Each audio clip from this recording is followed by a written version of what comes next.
Hi guys, this is Hirosaki. This story is all about what if Naruto was a gamer between dimensions. When a boy wakes up in the world of Naruto with no memory of the past, foggy memories of the future, and a convenient gamer-like ability, so what's he to do? The only option is to get stronger and move forward. Before we start, kindly like and subscribe to this channel and look over the description box for the author of this amazing storyline. Welcome aboard! Chapter 26. Euroclone 2 dashed across the streets of Konoha rapidly while using his energy resonance to feel for enemy chakra signatures. The Kumo delegation was housed next to the Hyuga compound in order for the clan of Byakugan users to have an easier time keeping an eye on them. From what Yoro knew, there were about 9 Kumo shinobi who had come for peace talks with Konoha, while he could only sense about 6 on this side of the village. Almost there, Euroclone 2 thought before he ground to a halt. His brows furrowed. What are they doing inside the Hyuga compound? At this time, when most of Konoha's shinobi were out defending the village, Kumo had the balls to intrude upon restricted grounds. Idiots! Yoro thought before he entered his ID and snuck around the compound towards where he had sensed the enemies. He hid on the roof of the building in which he had sensed the Kumo nin before he left the ID. Yoro kept his ears peeled as he listened in below. Now that Konoha is too preoccupied with the Four Tails, these Byakugan are ripe for the picking. Kumo Grunt 1, as Yoro didn't know nor care about their names, stated gleefully. We still have to find a kid belonging to the main branch. Don't get complacent. Kumo boss, as he seemed to be quite cautious as intelligent people would be, whispered to his subordinates. With that, they moved around the compound, opening doors and searching for a viable target. All the while, Yoro followed from above and thought about how he should handle this. Jackpot! Grunt 1 yelled. Keep your fucking voice down. Do you want to get us killed? The Kumo boss whispered harshly, though there was some joy in his tone as he continued. However, this is very good indeed. Another Kumo grunt spoke up. She's just a newborn. If we can grow her within Kumo, we can easily mold her to be loyal to us. Can you imagine how pissed the Hyuga would be if they found out about this? Just grab her and go, we don't have enough time. You're right. Yoro said as he took out a kunai and placed an explosive seal on it before tossing it in the air. Explode! A booming explosion reverberated throughout the compound. Who goes there? A voice filled with rage called out as Yoro felt a Kage-level chakra signature rapidly approaching. Damn it! Let's move! The 6 Kumo shinobi dashed out of the walls of the building and made to run. However, since you came all the way here, why don't you stay permanently? A man said as he appeared right in front of the group of Kumo shinobi. He had long, black hair and featureless, white eyes, the latter trait shared by all members of his clan. He wore a simple black outfit with mesh armor underneath, his black forehead protector, and an obi around his waist. Hizashi Hyuga. Yoro thought, recognizing his chakra signature. The 6 Kumo shinobi flinched before the Kumo boss yelled. Hold him off. The mission is more important. Hizashi narrowed his eyes before activating his Byakugan, the veins near his temple bulging. Abruptly, his eyes widened. That chakra signature. He began while looking at the Kumo boss with fury. Put her down. The boss sneered and secured the bundle he had in his hand. Kill him. The other 5 Kumo shinobi rushed at Hizashi while the Kumo boss made to escape. Hizashi snarled in anger, however, he was unable to chase after the lead perpetrator and could only focus on the battle in front of him. My cue. Euroclone 2 thought as he pulled out a kunai and carefully watched the fleeing Kumo boss. Before he threw it, it pierced through the air towards the Kumo boss at immense speeds, the projectile aimed at his neck. The hairs on the Kumo boss stood on end as he twisted his body and tilted his head to dodge the incoming projectile. However, just as the kunai passed by his head, Amanoto Kotachi. Yoru appeared right in front of the enemy shinobi's face and immediately slammed his foot into the Kumo boss's throat. Arg! He screamed as he tossed the bundle he had been carrying in favor of grasping as his damaged trachea. At the same instant, Yoro kicked himself off of the Kumo nin's chest and secured the baby in midair before flipping and landing softly. The clone looked at the baby and noted that she seemed to be staring back at him curiously. Yoro clone smiled. You're a strong one, aren't you? You're not even crying during this situation. The baby blinked its adorable pupil-less white eyes in response and reached out her hands with a smile. And then, the mood was shattered. Give. Horror. Back. The Kumonin said, veins popping in his face as he rubbed his neck with one hand and grasped a tanto with the other. Yoru simply looked at him in disinterest. The Kumonin grimaced and dashed at Yoru with his lightning-coated blade, intent on severing the enemy in half. However, just as he brought his blade down onto his opponent's head, it stopped. What is? The Kumonin said while his muscles bulged as he tried to force the tanto downwards. It wouldn't move. Magnet release. Yoru thought before waving his arm. The Kumo boss yelled as he flew back while still gripping his tanto and crashed onto the ground. Immediately after, Yoru pointed his finger upwards, causing the tanto to fly towards the sky, the Kumonin still holding it within his grasp. The boss's eyes widened. Yoru pointed his finger down. The man flew to the ground at Mach speeds before brutally impacting the dirt, a wide and expanding crater forming from the collision. Yoru sent his chakra through the earth and felt all the iron particles within the soil before mentally gathering them. The result of this endeavor was a plume of iron dust particles rising from the ground around Yoru. He formed them into gigantic needles and spun them around so that they would have a greater penetrating power. The Kumo boss coughed heavily and forced himself to stand up before he saw the projectiles aimed at him. Before he could even contemplate his next course of action, he felt his feet become heavier. The Kumo boss looked down to see that iron dust particles were clumping together on his leg and adhering him to the ground. His face paled in despair. His tanto clanged to the ground. Yoru clone flicked his finger. The projectiles zoomed towards the powerless Kumo shinobi who could only watch wide-eyed until he was pierced numerous times. Ruthlessly. That complete, Yoru took a stroll back to where Hizashi had fought the 5 Kumo ninja and raised a brow when he saw that 4 of them were dead while 1 was severely injured. Hizashi turned his head to face Yoru and looked at him searchingly with narrowed eyes. Are you? Yoru blinked before he sighed. I'm not from Kumo. If I was, I wouldn't be here. Hizashi's expression relaxed slightly though he had a strained smile. I apologize for my ignorance. I've just never heard of a shinobi of your caliber in our village. Yoru stuck out his tongue. Hizashi's expression changed. It was not because of the act itself, but it was because what the act had shown him. The cursed tongue seal. I see now why I have never heard of you. Hizashi began as his expression returned to normal. You two are cursed. Yoru shrugged. In all honesty, Yoru could have easily found a way to take it off, but it wasn't really doing anything bad to him, so he saw no need to.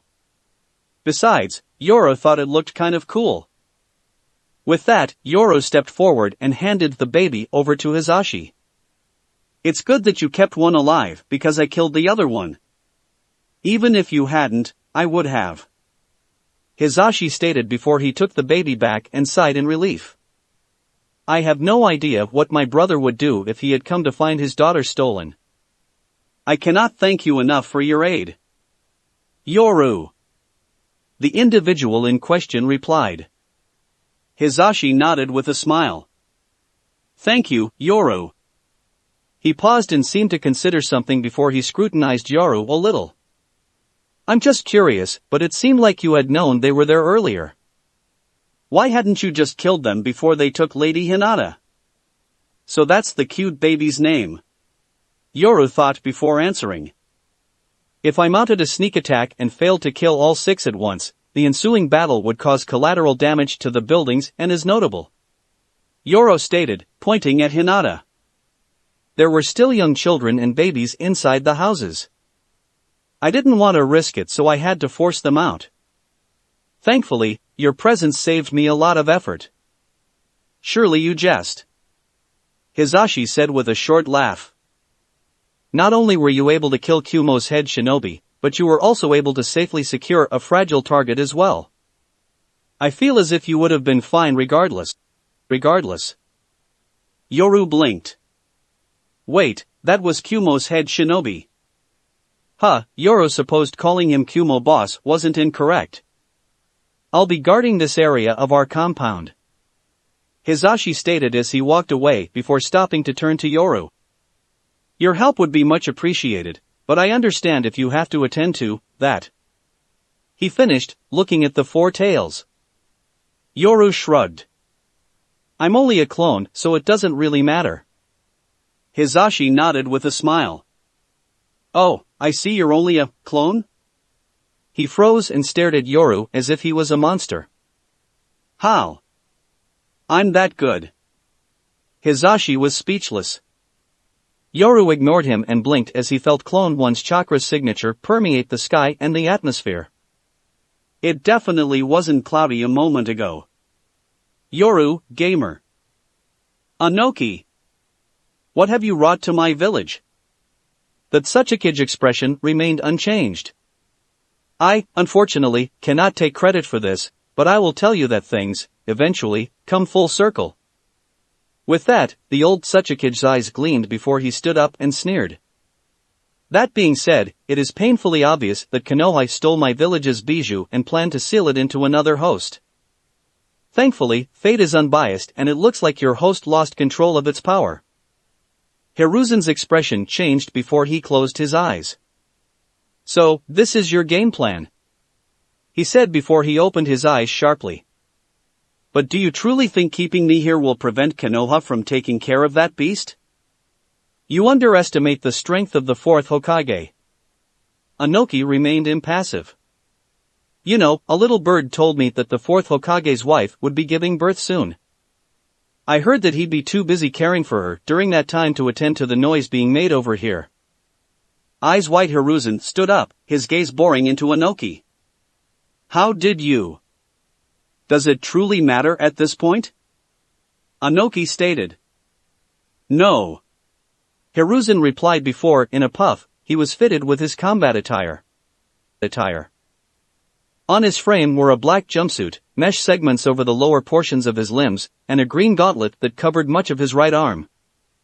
He wore an armored hood with a bandana-like forehead protector over this, tied with 2 long straps, across the back of which was written with the kanji for fire. It doesn't at all. So, you came prepared. Anoki stated, though different thoughts flitted in his mind. That masked man was able to sneak into the village and summon the 4 tails, as he said. Now, as long as he can successfully complete the second phase of his plan and release the 9 tails. At this point, the shinobi on both sides realized that all pretenses had been torn apart and they immediately prepared themselves for combat. Both Kages stared at each other calmly, though, underneath their placid visages, dense killing intent was bubbling. Then they moved. Earth-style, moving earth core. The Tsuchikage thought as his chakra flowed through the wooden floorboard beneath his feet and interacted with the soil further below. Not a moment sooner did a huge cuboid pillar of earth erupt from and destroy the floorboards before piercing through the ceiling above. Immediately after, the pillar of earth started to become red as white scalding flames bombarded against the barrier. Anoki knew his hastily made defenses would not last, so he quickly took to the skies and hovered for a moment before he looked down below. He clapped his hands together before he separated them, the motions causing a transparent cube with a sphere in the center to form in between his palms. Dust release, detachment of primitive world. He launched the cube downwards at the building, uncaring that his own shinobi would be collateral damage. Right then, a blast of fire, a wave of water, a gale of wind, a bolt of lightning, and a river of mud flew out of the building below and clashed against the dust release cube. The resulting explosion from the collision of the techniques sent a powerful blast wave that flattened the surrounding area and caused dust to obscure everyone's vision. From below the smoke of the collision, Hiruzen bit his thumb, causing blood to flow out before he slammed his palm on the ground. Kuchios. In a puff of smoke, Monkey King, Enma appeared. It seems like this time's trouble is pretty bad. Hiruzen nodded gravely. I'll explain it when the situation is dealt with.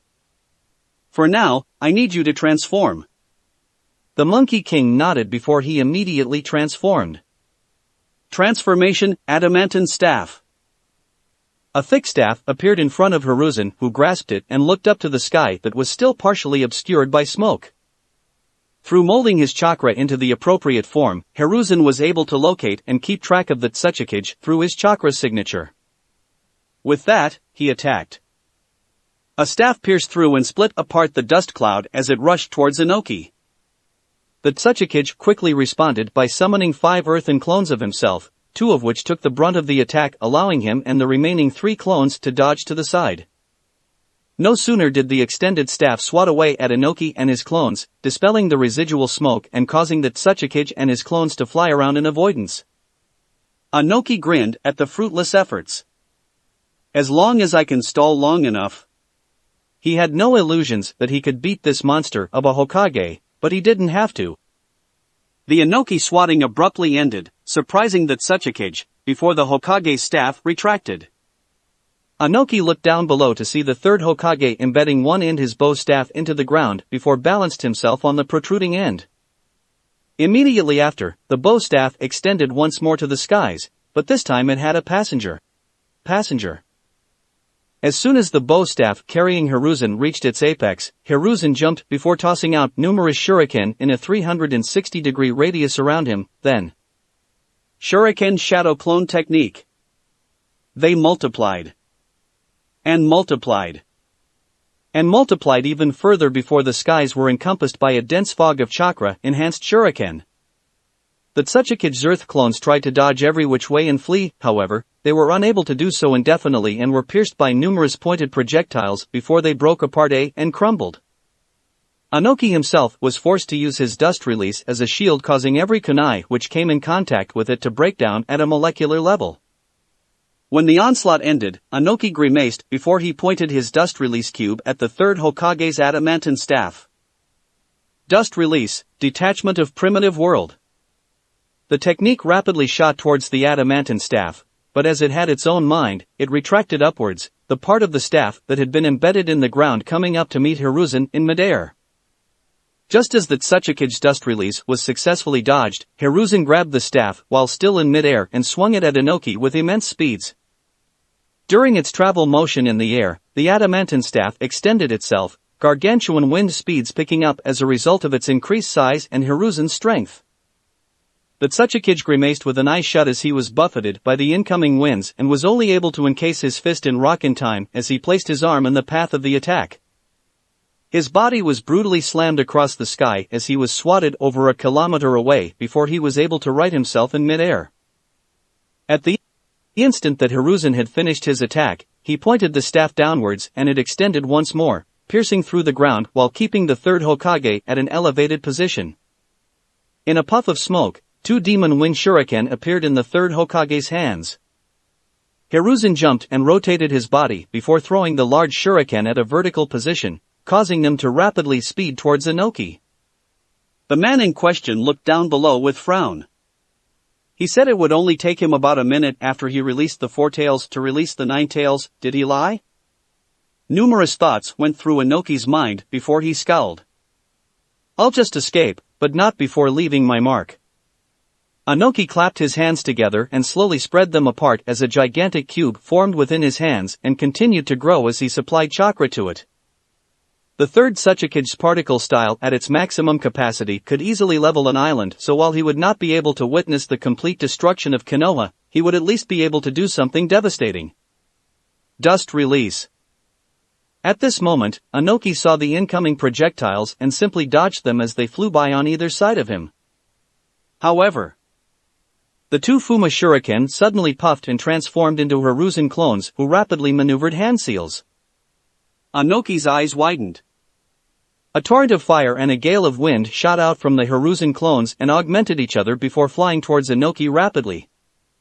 The old Tsuchikage knew he wouldn't be in good condition after taking these attacks. TCH. Anoki thought before he opted to quickly dispel his growing dust release cube and fly off as he quickly maneuvered to dodge.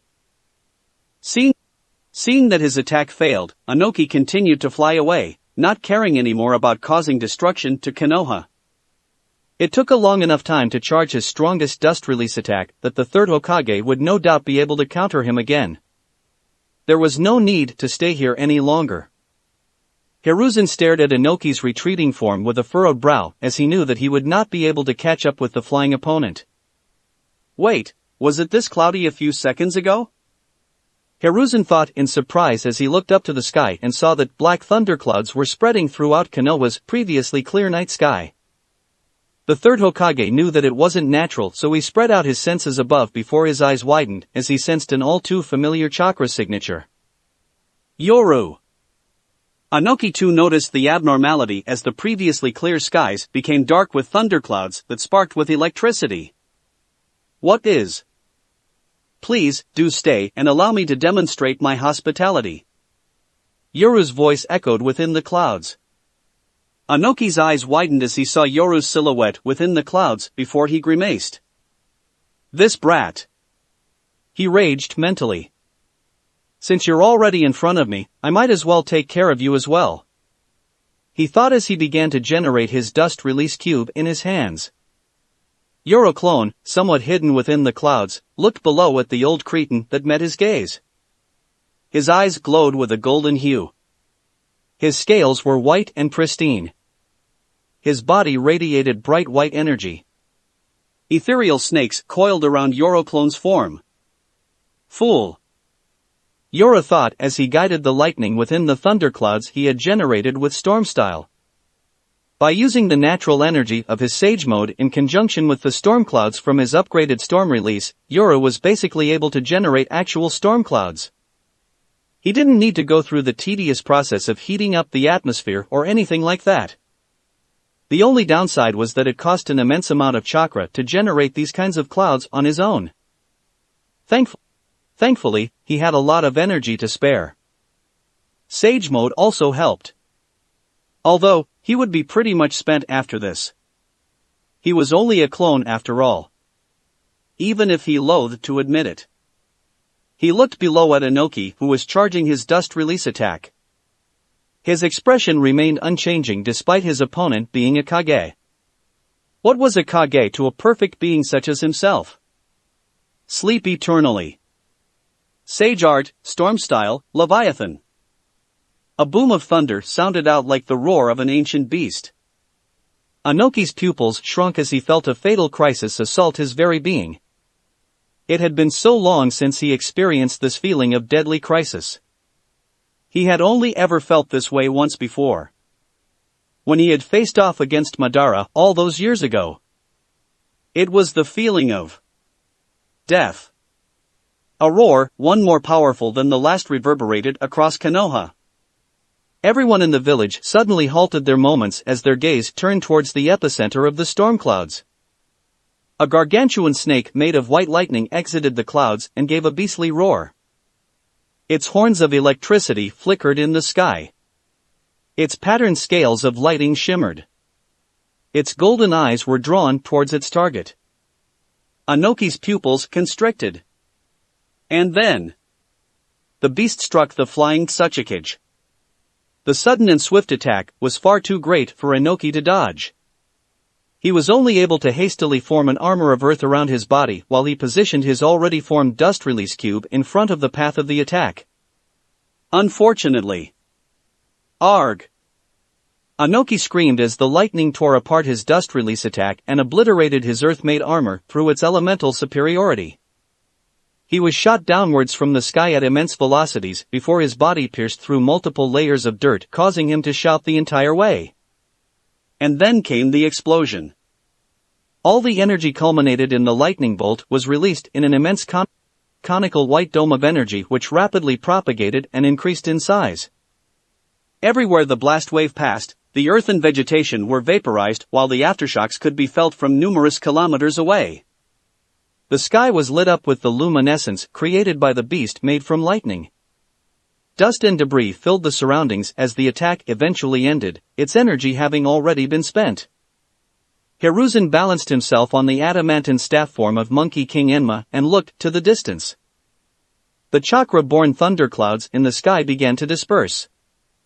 Seeing this, Hiruzen jumped from his high-altitude position towards the blast site before roughly landing on the outskirts of the blast radius.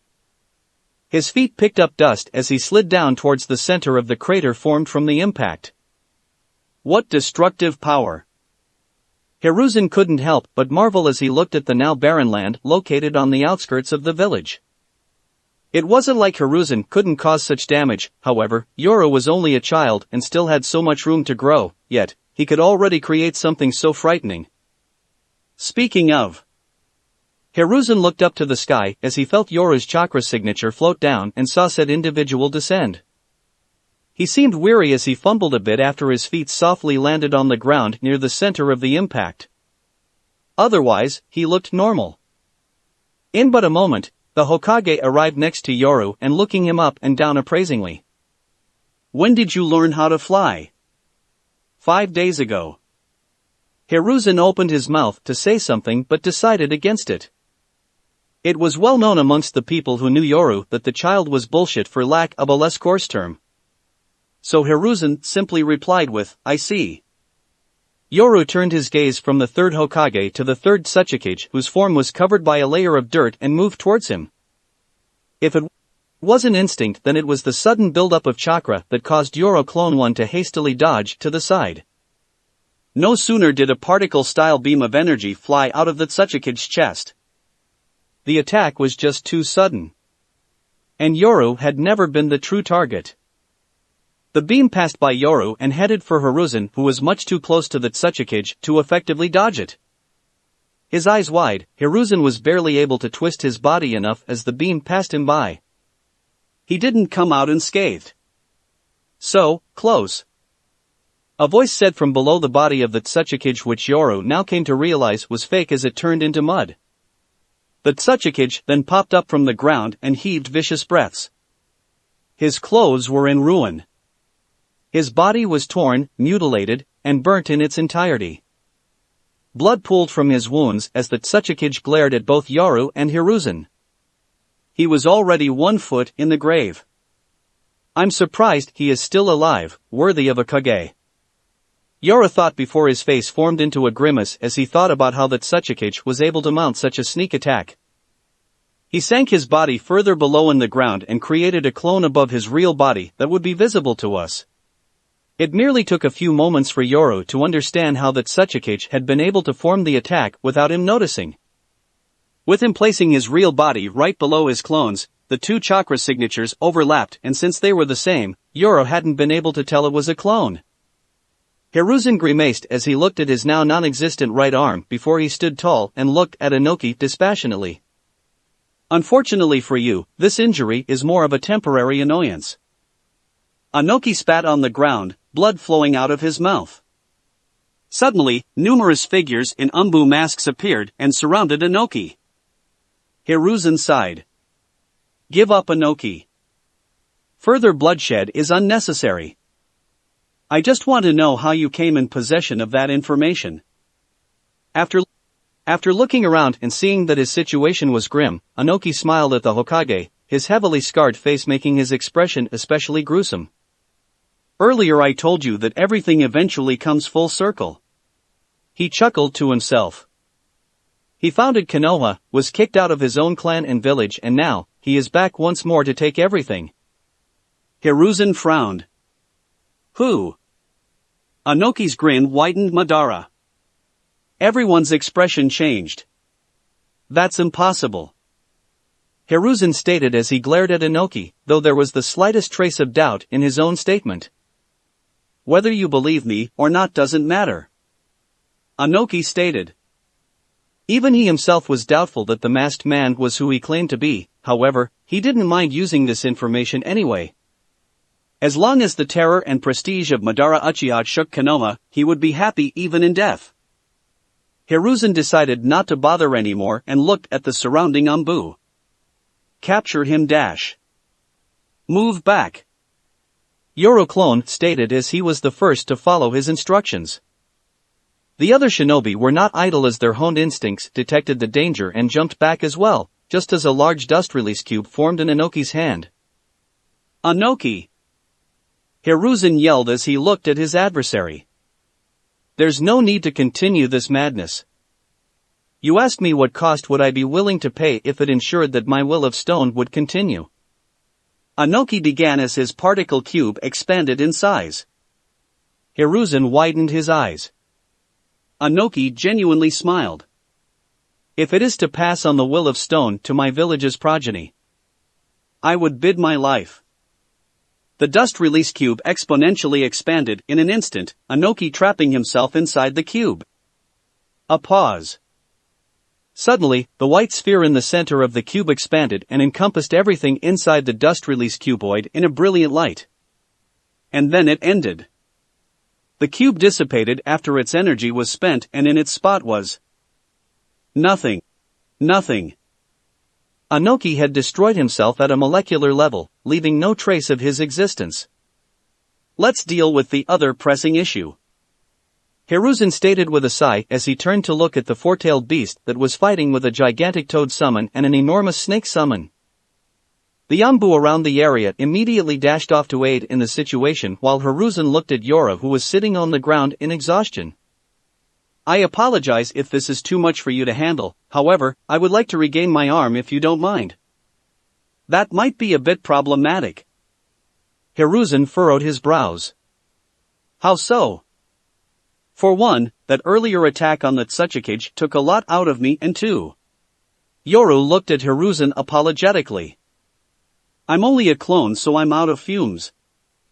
Hiruzen blinked. Suddenly, Yoru Clone 1 whipped his head towards a certain direction, but before he could do or say anything, he puffed. Yoru, gamer. So that was the plan, huh? Yoru Clone 3 said not only in response to the memories he had received from Clone 1 but also from the answers he had gathered from his questioning. Around him were about 5 pairs of arms that he had regrown and torn off from the Kumonin that had touched Mito. Speaking of. Please, that's all IARGH. The Kumonin screamed as another pair of his arms were brutally torn from their sockets and tossed aside like garbage. If that's true, then your existence is now meaningless. Yoro stated as he pointed his index finger at the enemy, a ball of energy coalescing at its tip. Storm style. Y dash. Laser finger. It shot forward and pierced through the man's skull and exited out the other end. He died. Now then. Yora thought about the pairs of arms littering the ground. I should give back to the environment. With that thought, the ground underneath the ownerless arms shook before opening up and swallowing them whole. My work here is complete. He puffed. Yoru, gamer. Yoru POV. Congratulations. It's a boy. Were the words I heard in the background while I quickly sorted out the memories of my clones. For one thing, the way Clone 3 handled the Kumonin conformed to my wishes and the information he had obtained was eye-opening. As for the information I had obtained from Clone 1, Madara. I thought to myself with furrowed brows. If he was talking about that masked man, then that was obviously bullshit. Forgetting about the information I already had about the masked man, wouldn't Madara be like 100 years old or something by this time? From the masked man's hair color to his strength and his posture, it just didn't match up. That being said, it wasn't impossible since the impure world reincarnation technique was a thing, but I was skeptical nonetheless. If the masked man was truly Madara, he would have bitch-slapped me even with my sage mode. Then again, maybe he wasn't referring to the masked man, but I found that unlikely. Disregarding those thoughts, I brought myself out of my reverie and looked around. Around me was a vast field of white. Floating all around in the air were both transparent and white cuboid structures. Yes. I was in my personal dimension or pocket dimension. I highly doubted there was a place more secure in the world for Kushina to give birth without having to worry about the fox rampaging everywhere. My cute little Naruto, I heard Kushina say lovingly. I decided that I had to ruin this happy moment as there was a rampaging giant monkey in the village.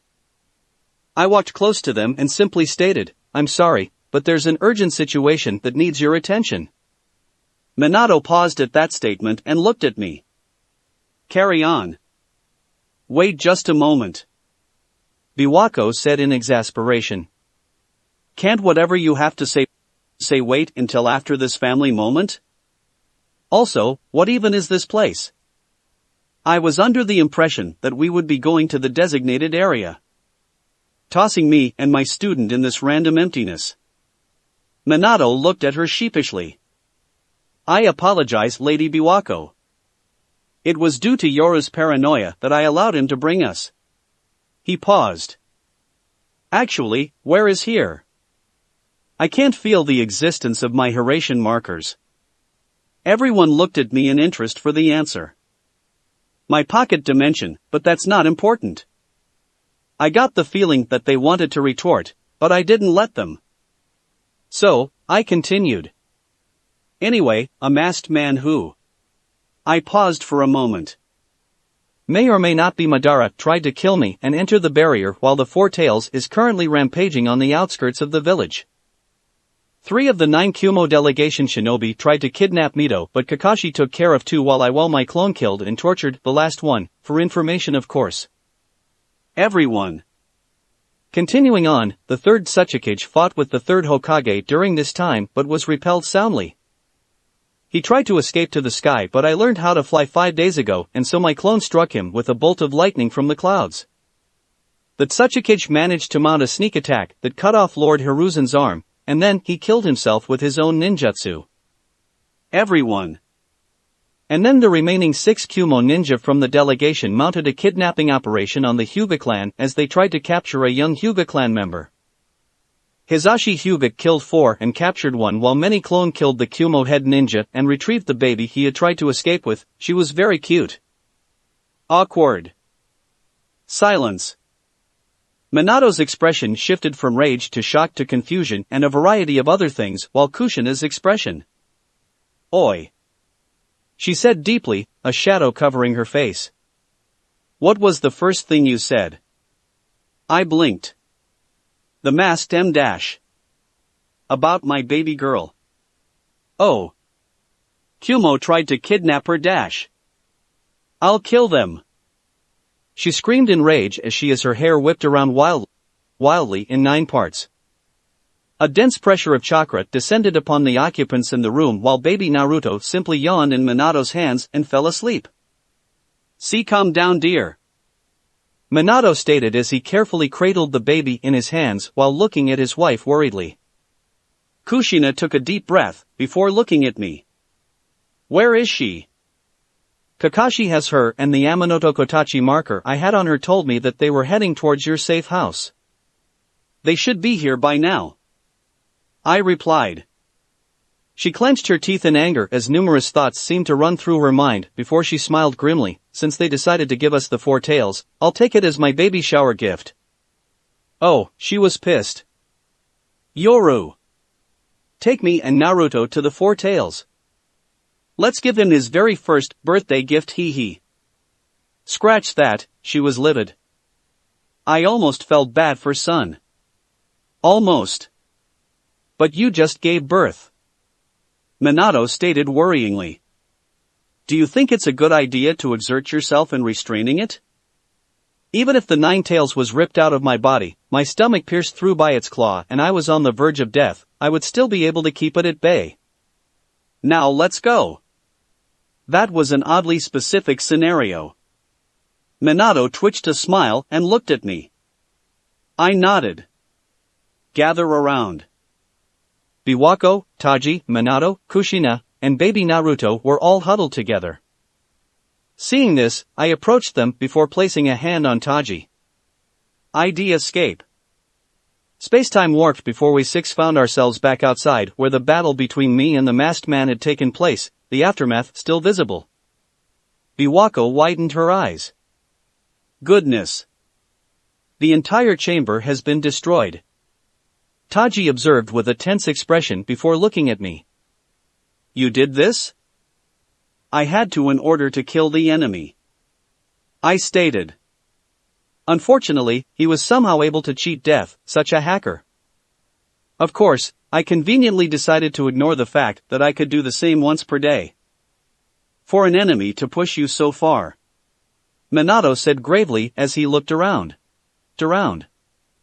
Even worse, to think about what would have happened if we had decided to bring Kushina here. I could sense the growing tension within everyone at that morbid scenario. I suddenly found myself within the pleasant embrace of a woman. I cannot thank you enough for what you've done, Kushina said softly. That's unnecessary. I was merely dash. Hush you. After a moment, Kushina separated from me before looking to Minato with a serious gaze. He looked back with a nod before holding her hand. They then vanished. Do you two want an express lift back? I asked the two women. Biwako looked to the distance before shaking her head. My apprentice and I will go help the wounded. There are no doubt many of them due to that situation. I looked at Sun, who was fighting both a giant toad and a snake. I see. Be safe. Likewise, Taji said with a smile. With that, I took that as my cue to leave and located one of my Amanoto Kotachi markers throughout the village before I vanished to it. I appeared in some corner of the village and pulled out a kunai before engraving an Amanoto Kotachi marker on it with my chakra. Since that technique just switched the spatial positions of two target markers, I would have to create a new marker at a place I teleported to. Mito would be safe with Kakashi inside Minato's bunker, so I didn't worry much about her. With that, I spread out my senses and felt for my teacher's chakra signature. Good. I thought as I sensed her near the safety bunker located under the Hokage monument and made my way over there. If she had been fighting the Four Tails, I would have just dragged her away. For the sake of her health and my sanity, I didn't want her to die because there were a lot of fucked up things I would do IWA and Kumo in revenge. ID create was a frightening skill. As my thoughts were completed, I arrived at the scene of my teacher with her umbu attire on guiding civilians inside the bunkers while also keeping a lookout. Yoru, she said without even looking at me, her eyes still scanning the surroundings. Even though I could sense you from miles away, I feel more reassured that you are here. Likewise, I replied. The situation? Oh, you know. She began as she sighed and looked at me. Panic, confusion, screaming, and infighting. People are such a handful. What about you? I paused and thought about what to tell her. It's stabilizing. What happened? Well, I began. Kumo tried to kidnap Mito and a Hyuga clan member while the Tsuchikage fought the third Hokage. I wasn't sure if I wanted to tell her about the masked man though. She removed her mask and looked at me with a narrowed gaze. Did you do something life-risking? Not necessarily. I mean, the consequences would have been much worse if I hadn't fought the masked man. Though I did get my heart ripped out of my body and I did die for a little while, is this what they called women's intuition? Truly a frightening ability. She stared at me a little while longer and put back her mask on with oomph. In any event, she began as she rubbed my head. I'm glad you are safe. Likewise. Yoru, gamer. Third-person POV. In a flash, Minato appeared near the focal point of the battlefield, a sleeping baby in one hand and his wife holding the other. With a quick visual scan, he noticed the Sannin were helping to slow down the Four Tails with Gamabunta and Orochimaru's summon taking the lead. Minato looked at the massive destruction caused by the rampaging beast. Houses were destroyed while the corpses of shinobi and civilians unfortunate enough to have been located right beside the Four Tails when it had been summoned, littered the ground. Those that were fortunate enough to be alive were being tended to by Tsunade's sluggish summon as they groaned in agony. It was a scene from hell. And if I hadn't brought back all on-duty shinobi this situation. He could only imagine how much worse it could have been. Minato. Kushina said softly as she caressed his cheek and turned his face toward her. The fourth Hokage closed his eyes and leaned into her touch before opening them with a smile. Let's go.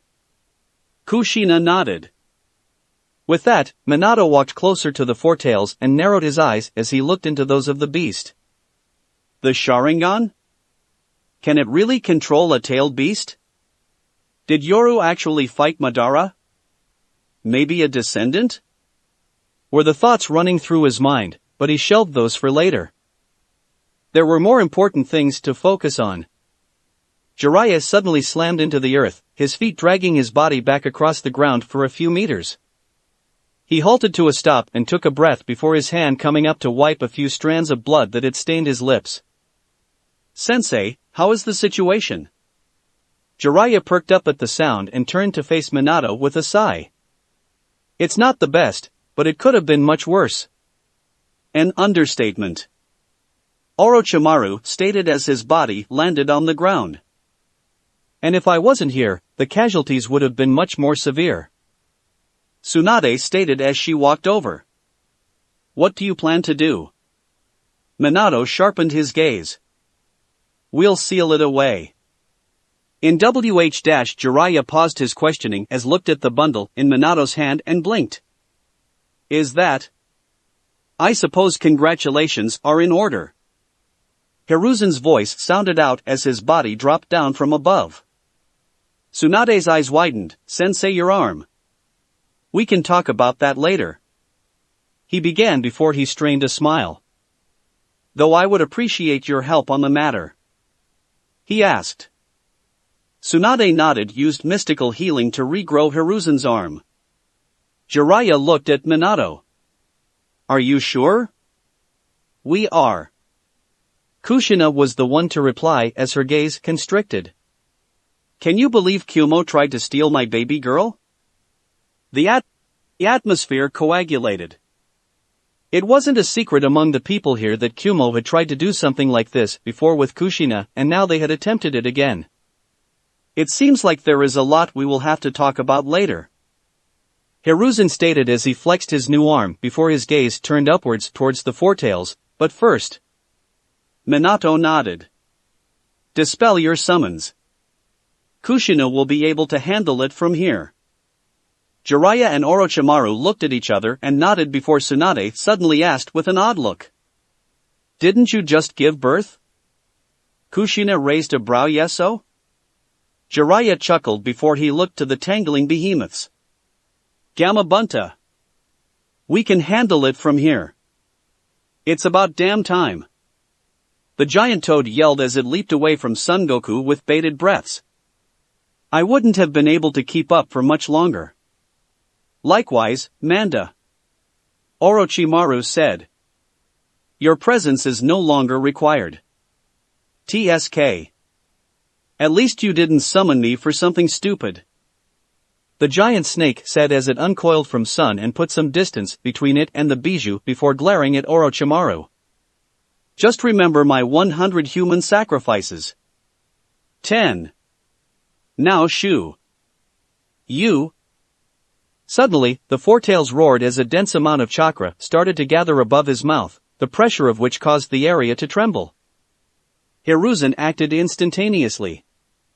With his staff in hand, he dashed towards the foretails and stopped right underneath its chin before he pointed his staff upwards. Extend! Along with his words, the staff shot upwards at high speeds and slammed into Sun's chin.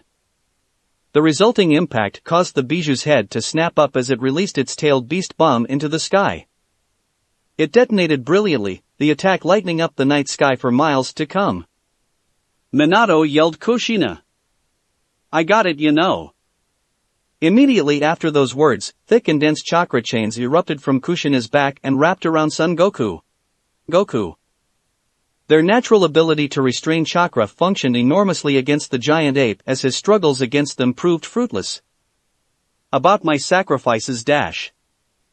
If you don't leave this instant, I'll tie you up, cut you into pieces, and have snake ramen every day for a year. Kushina yelled as her eyes glinted towards the snake. Manda froze before with a TSK, he puffed and vanished. Hee Minato, you really know how to pick your mate. Gamabunta snickered before it puffed as well. Said blonde individual twitched to smile. I'll keep Katsuyu here so that she can help with healing our injured soldiers. Tsunade stated. Minato nodded and with a limpid gaze looked at Sun, who was becoming exhausted from its energy being sealed. Puff. As the smoke cleared, a ceremonial altar, which Minato had summoned, appeared in view of everyone. With that, he placed his son on it and smiled at his adorable face. Minato placed his hand on his son's stomach and channeled his chakra before the 8 trigram seal's formula appeared on him. His gaze turned to stone as he looked at the 4 tails. Minato arrived in front of the 4 tails and flipped through a few hand seals before he placed his hand on it.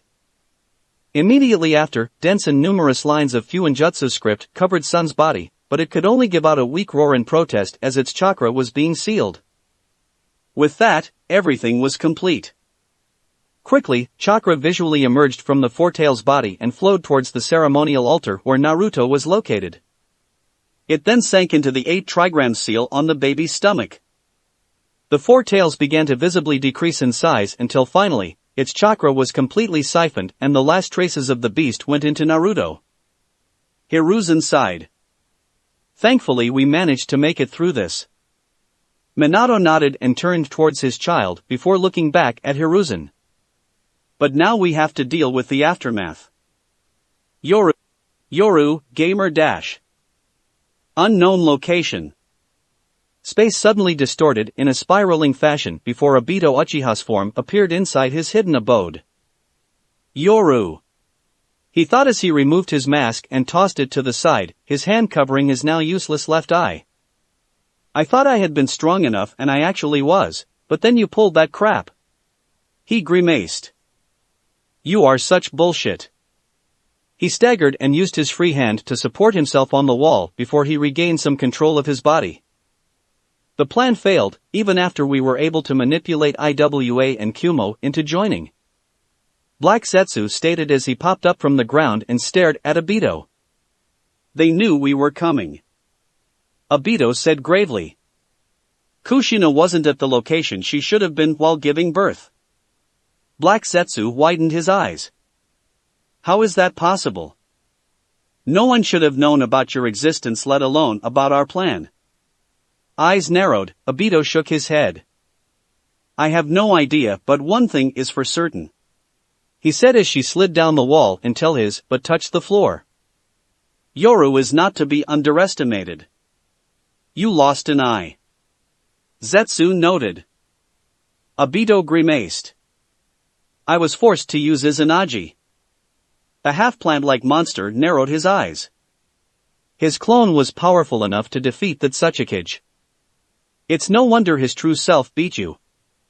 It doesn't matter, I have a few spares. Obito stated as he righted himself up. It's not unusual for a couple of Uchiha to go missing during dangerous missions. Besides. Obito narrowed his eyes as he stared at the ceiling. At some point in the future, I will reacquire what belongs to me. Black Setsu looked at Obito sharply. You mean? Obito looked at the black creature before shaking his head. That was my past. I won't try to reclaim it for my future. Then how do you plan on getting it back? I won't take back what I have given away, however. Obito looked down at his fists before he clenched them. I can regrow what I've lost. Lost. It took a moment.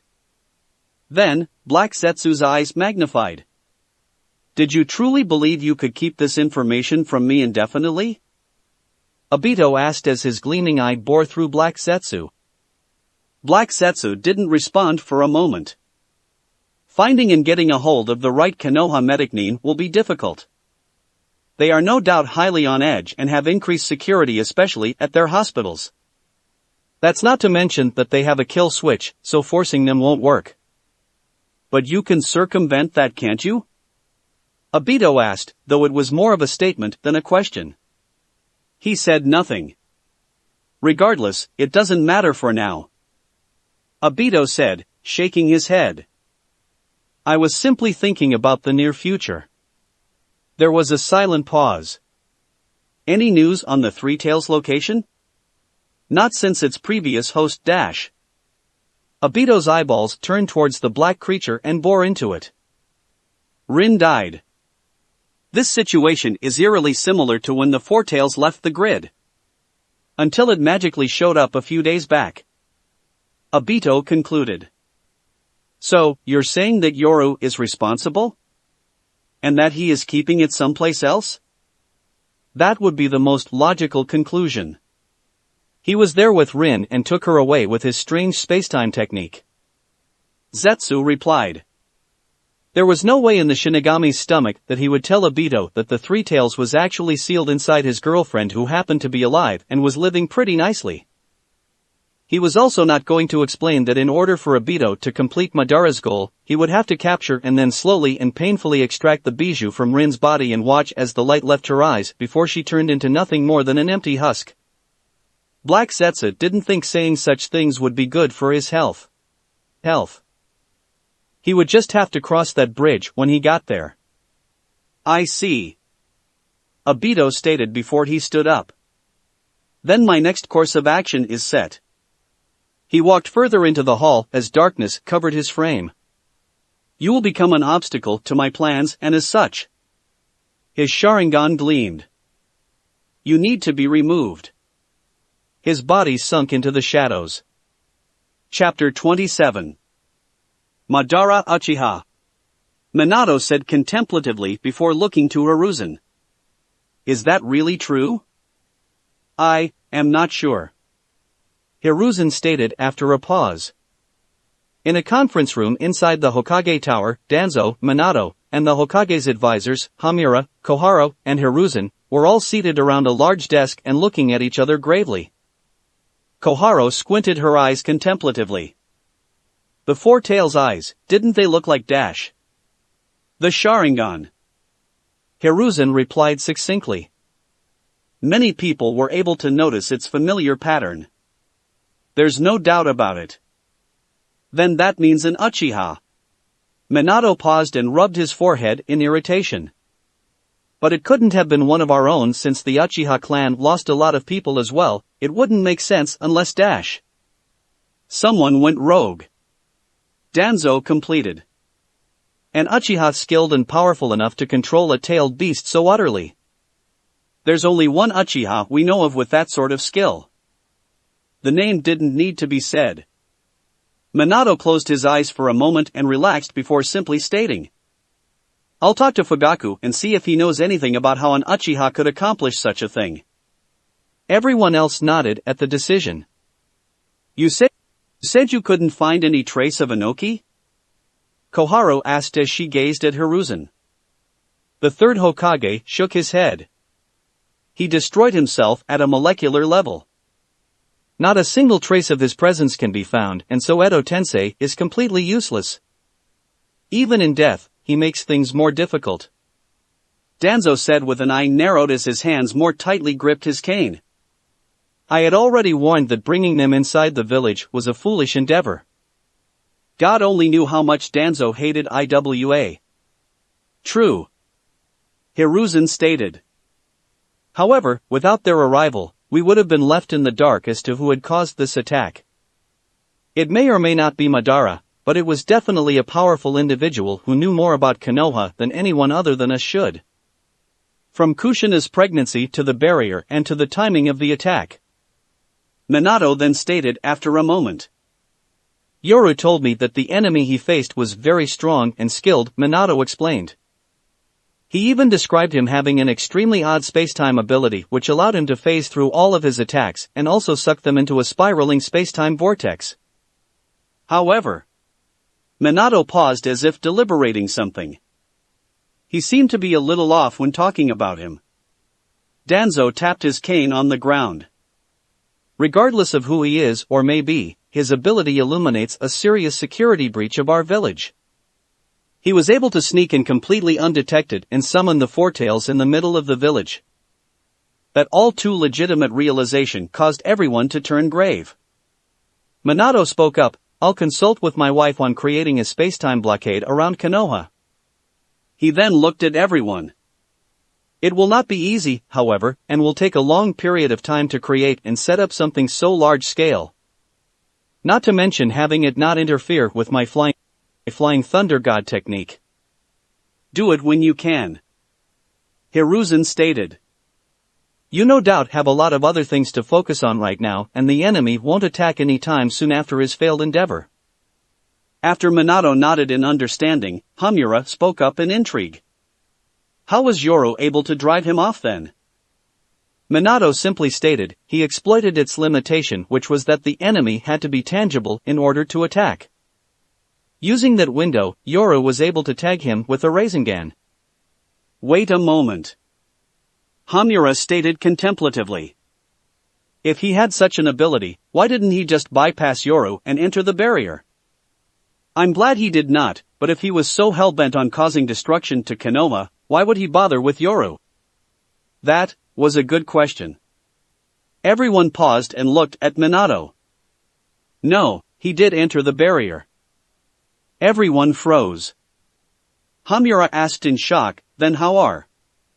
We took precautions and changed up the location at the last minute. Minato began. Yoro, however, still decided to guard over the original area as a decoy. Koharu frowned. And his prudence served us well. However, we still have no idea who the mastermind behind the attack was. Not quite. Minato stated, gathering everyone's attention. Yoro managed to sever the enemy's right arm, which was then sent to Orochimaru for analysis. We may or may not get much from it, but at least it's something. No, that's plenty. Hiruzen stated. It may bring us closer to discovering his identity. Everyone silently agreed with those words. There was a moment of contemplative silence. Then, Minato began quietly. About Kumo. Hiruzen sighed and shook his head. Jiraiya has already scouted their borders and they are tightly locked down. We didn't really pay attention before, but it seemed like even before the attack, they had been slowly bringing back on duty shinobi and increasing their defensive manpower. They were preparing. Danzo said simply. Regardless of whether their mission succeeded or failed, they knew that there would be a retaliation. Now that Konoha needs to focus on rebuilding some of its infrastructures and calming the masses, we won't have the peace of mind nor manpower to deal with them. Minato looked down at his desk and closed his eyes for a moment. They tried to kidnap my daughter to use her for. He paused and gripped his fists. As a father, believe me when I say I can grasp how much anger you must be feeling. Hiruzen stated while placing a hand on Minato's shoulder. But as of now, we can neither outwardly nor covertly attack them, not with how much they barricaded themselves. For now, we will have to let this go. The fourth Hokage sighed and opened his eyes before nodding. I suppose that's all I can do. He shook his head for a moment before asking. Casualties? 287 lost their lives while 1033 were suffering from various degrees of injuries. Koharu explained. Thankfully, our improved medical ninjutsu has allowed us to more easily treat those who are severely injured, and so anyone who is still alive should be able to make a full recovery. Minato nodded in understanding before asking, damage? Moderate. Hamura replied. A decent section of the center of the village was destroyed and it should take us a couple of months at most to full repair. And how are the citizens handling things? With some reassurance, they've been handling it well. Hiruzen stated. They're a bit shaken up, but with our quick response, their trust in us hasn't wavered much. Minato nodded, good. Is there anything else? There was a round of silence. Alright then, this meeting is dash. Actually, there is one other thing. Danzo said, his expression more grave than it had been since the start of the meeting. Seeing him like that, everyone adopted heavy expressions. Minato Minato looked at him and nodded. With that, Danzo pulled out a black book from within his robe and placed it on the table before sliding it towards Minato. This is Iwagakure's newest edition that I had obtained from a captured IWA ninja just a couple days ago. Flip to page 45. The bingo book? Asked Hamiura. What exactly is it could cause you to be so uptight? Danzo's expression somehow turned worse. They have some information they should not have. The fourth Hokage's heart pounded as he received a foreboding feeling. Quickly picking up the book, Minato flipped to the page before his eyes widened. This? What's in it? Hiruzen asked as his brows grew furrowed, though he seemed to have a certain premonition as well. Minato handed the third Hokage the bingo book. Hiruzen's expression changed. Are you all going to keep us two in suspense the entire day? Koharu asked, referring to her and Hamiura. The third Hokage placed the open bingo book on the table. Koharu and Hamiura looked at it. Their expression coagulated as well. Name, Yorodon. Age, 11. Threat assessment, S rank. Bounty, 75 million Ryo. Wanted, Iwagakure. Kekei Genkai, Storm Release, Magnet Release, Scorch Release. Skills, likely proficient in Water Release, Wind Release, Fire Release, Earth Release, and Lightning Release. Spacetime Technique. Description, has access to multiple elemental Kekei Genkai. Is reportedly highly skilled and very dangerous with numerous attack possibilities. It is recommended to either not engage with the target or to proceed with extreme caution. Spacetime technique makes him difficult to catch. Above Yora's name was a quite accurate image of him as well. How? Hamiura asked. I assume that the masked man put out information on him after they fought. Minato stated after a moment. It is possible that if the masked man was really that strong, then Yora had to use some of his technique in order to stop him. That's not all. Hiruzen stated, gathering attention around him. Anoki somehow knew who Yara was before this bingo book. That should not be possible. Because for all intents and purposes, Yoru doesn't exist in our shinobi database. Danzo stated as he tapped his cane on the ground. It should not have been possible for the intruder to get his name, especially if that had been the first time they met. Everyone remained silent. Minato clenched his fists in silent irritation as he stood up. I will contact Yoru later tonight. In the meantime, I will need to begin working on the ever-growing piles of paperwork on my desk. Everyone stayed silent in agreement. Minato nodded, then this meeting is adjourned. With that, he vanished in a flash. Yoru, Gamer. The impact of the Four Tails attack, as it was dubbed, was far-reaching, the event sending shockwaves throughout the shinobi nations. It was not only due to the fact that the Four Tails had appeared and wreaked havoc on a decent chunk of Konoha but due to the deaths of certain individuals. Anoki, the third Tsuchikage of the village hidden in stone, had perished during the attack. Such an event should have caused Iwagakure to take up arms against us since he had died within our custody and it wasn't like IWA and Konoha ever had good relations. Thankfully, Minato along with Hiruzen and the advisors flipped the script. The third Tsuchikage died heroically defending the leaf against the Four Tails rampage because he felt responsible for the attack since Iwagakure was supposed to be in control of Sun. He dove into the mouth of the Four Tails with no regards for his safety and committed suicide by using his dust release while inside. The Four Tails died as a result and dispersed. Obviously, that story was a load of bullshit. However, it prevented Konoha's and Iwa's already fragile relations from completely fracturing and transforming into war. Maybe the higher-ups of that village knew what Inoki had been planning by coming here, or maybe they didn't, but it didn't matter as the common IWA shinobi and civilian definitely didn't. As a result of their Tsuchikage being such a selfless hero, they were able to quell any rage they may have had in their heart. If the higher-ups did, in fact, know what Inoki had been planning by coming here, they would keep quiet as to not tarnish the brilliant light that had been shone upon their Tsuchikage in the eyes of the civilians and shinobi alike. Besides, even if they wanted to try and go against us, they wouldn't be able to overcome the vast gap in power between Konoha and them. The story was very outlandish and any reasonable person would find it highly unlikely, but it was the kind of thing that resonated with the common folk. It brought about a sense of pride and nationalism in the people of Iwagakure. As for Kumo, we didn't do anything special for them. Kumo was the kind of country to take a yard after being given an inch. If we were to say that their shinobi died heroically for Konoha, they would probably ask us to send them some nice gift-wrapped main branch Hyuga members as compensation in hell. Why not add some Uchiha in the mix?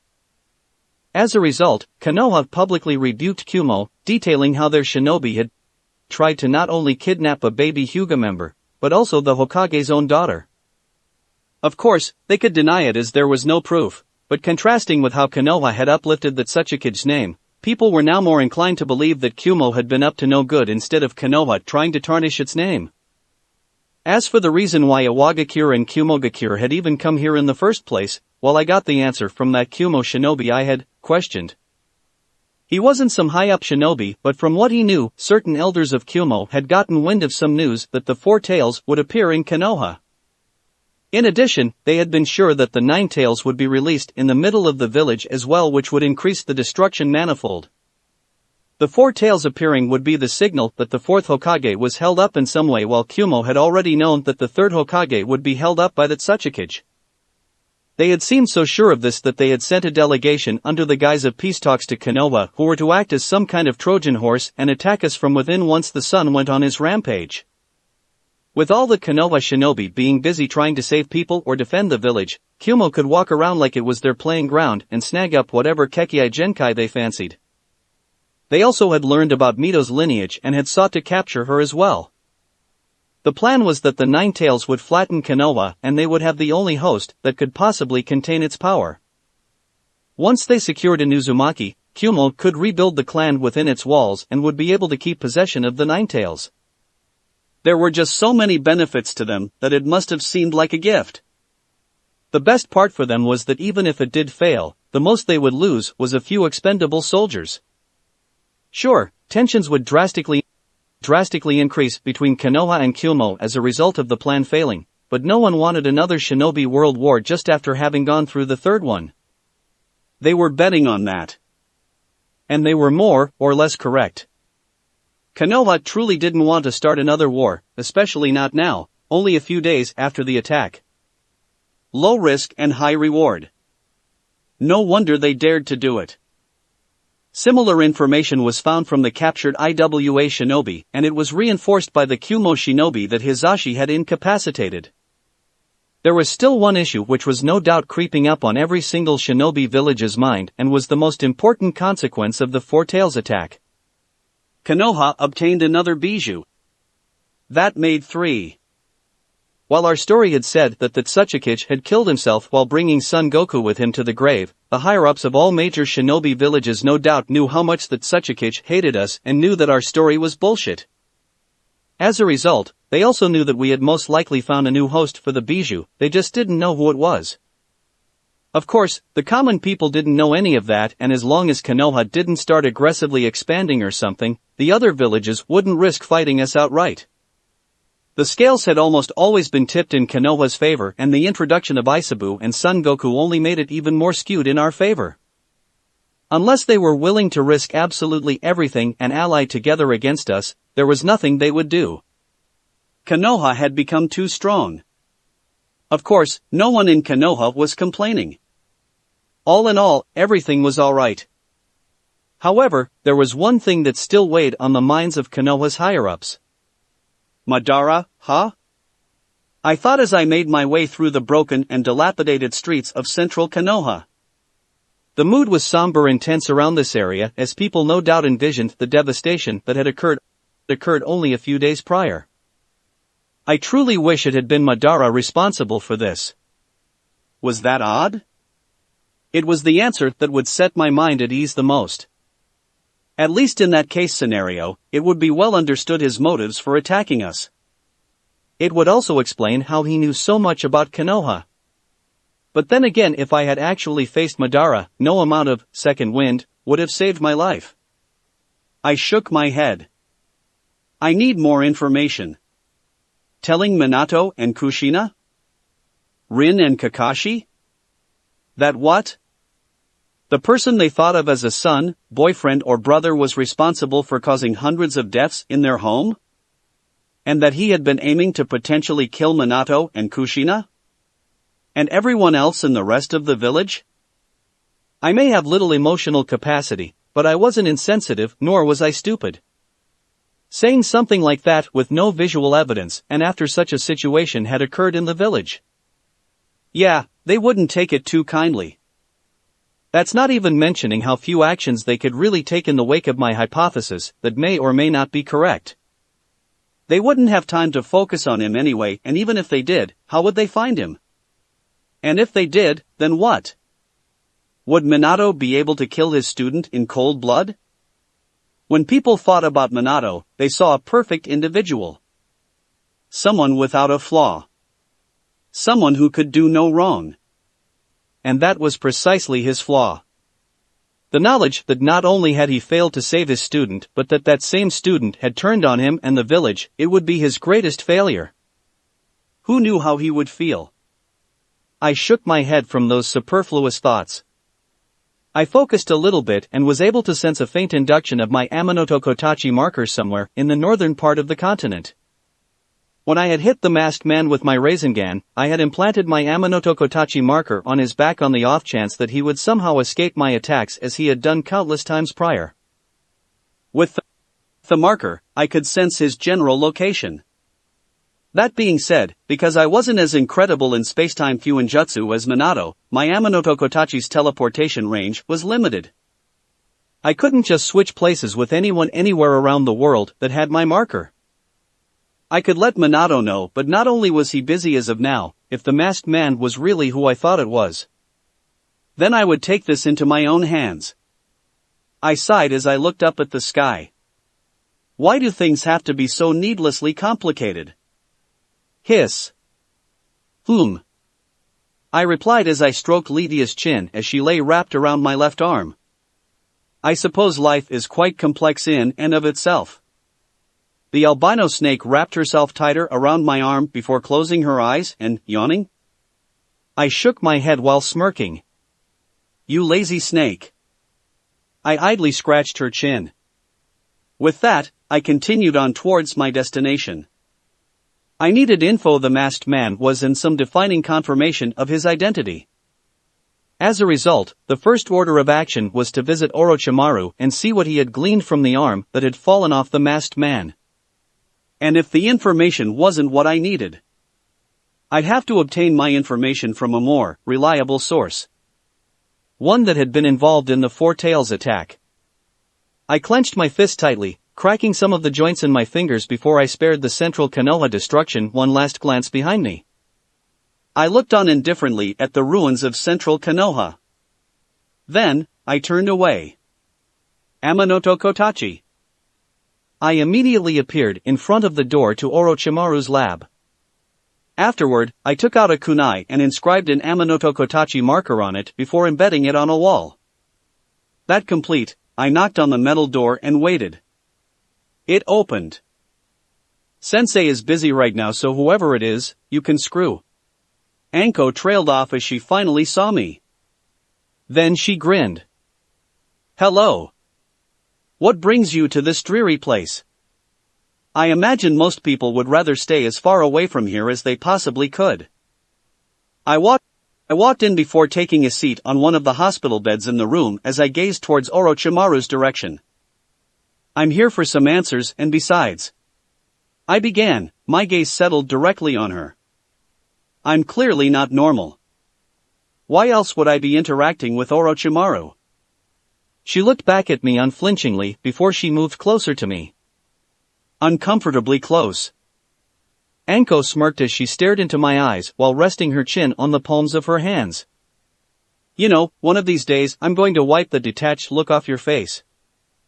I looked at her with a raised brow before patting her head. Maybe if you were 5 years older I would consider.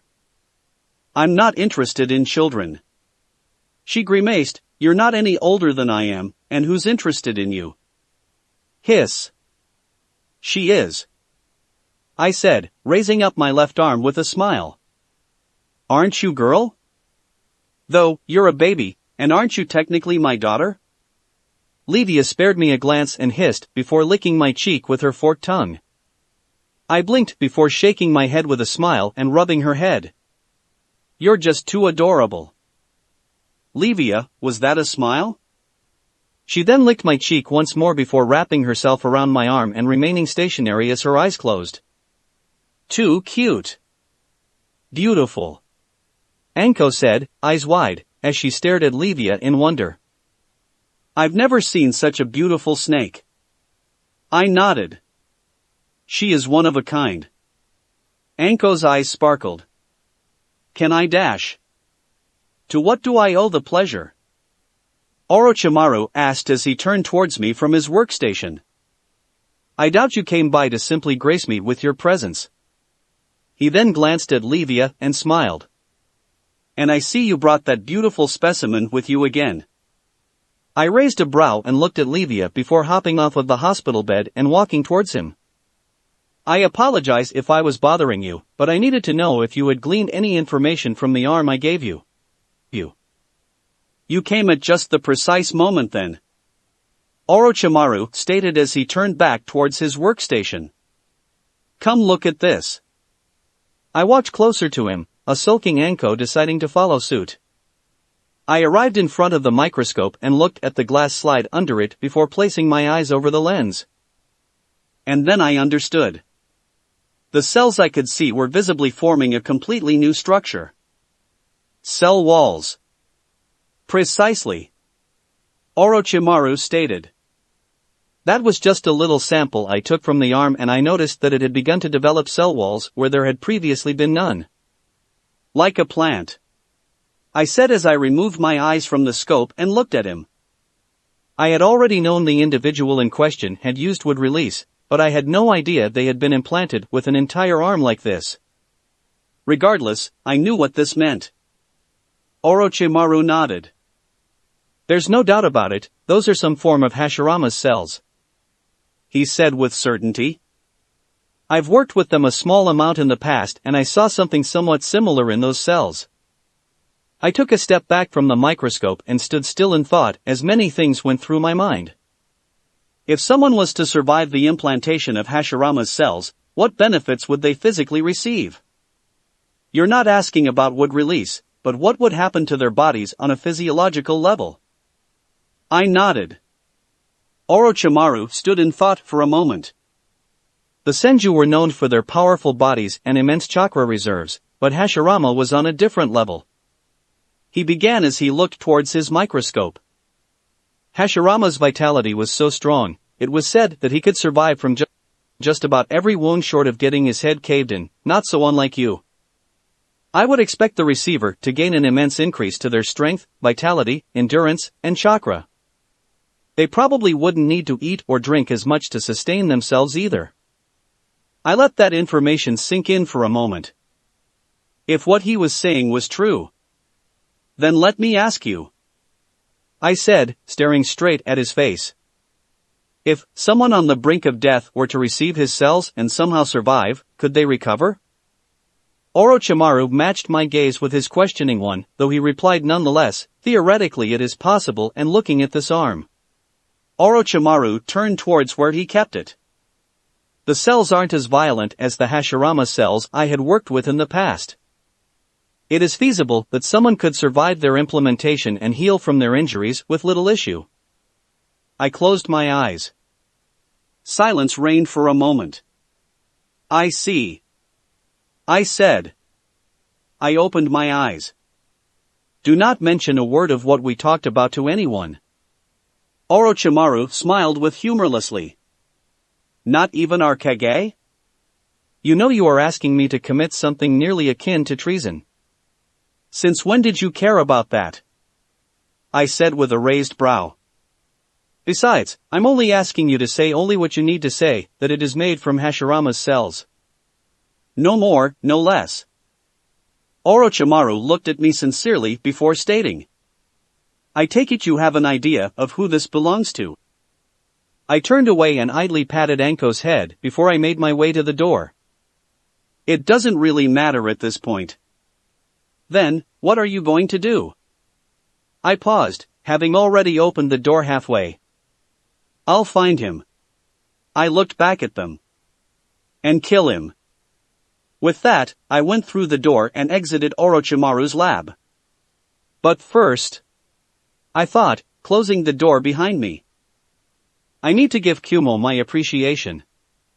Yoru, Gamer Dash. The sun was about to set in the horizon as I took a quick peek out my window. First, I took out a black book from my inventory. The Bingo book.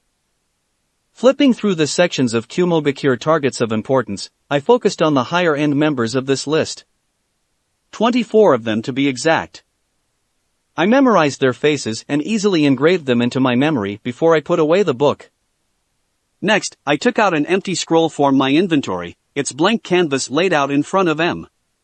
My mind thoroughly focused, I recalled every piece of information I had ever gleaned from the Uzumaki sealing book while a paintbrush rested in my hand. Images and descriptions flashed through my mind while my second brain, courtesy of parallel processes, helped me process the information I was finding. Chakra sealing. Restriction sealing. Electrification inscription. Tri-combinatory modulator. Seal inhibition matrix. Remote regulator matrix. 2.5 mm brush thickness. 10 milliliters ink. I opened my eyes and drew down the diagram that had been produced and processed within my mind. Every brush stroke and movement of my hand was precisely coordinated with the outline in my mind. My eyes scanned the empty scroll as the seal diagram began to give shape while my brain made sure everything was created to its specification. Then it was done. I put down my brush and looked at my finished seal inscription. I stared at its completeness for a moment before I got out a blank paper tag and copied its entire design down onto it and applied it on myself. I nodded in satisfaction as I felt the restraint on my chakra and the other aspects of the seal activating. With that complete, I destroyed the seal tag and stood up. Livia, let's go. Hiss. She slithered up my leg and around my body before resting around my arm. I had needed to place her down while working on my seal on the off chance that I would screw up. With that complete. ID create, empty. The reality was overlapped. I looked around my ID equivalent home before walking outside and taking to the skies. Even though I had obtained the information I wanted from Orochimaru, I still needed more.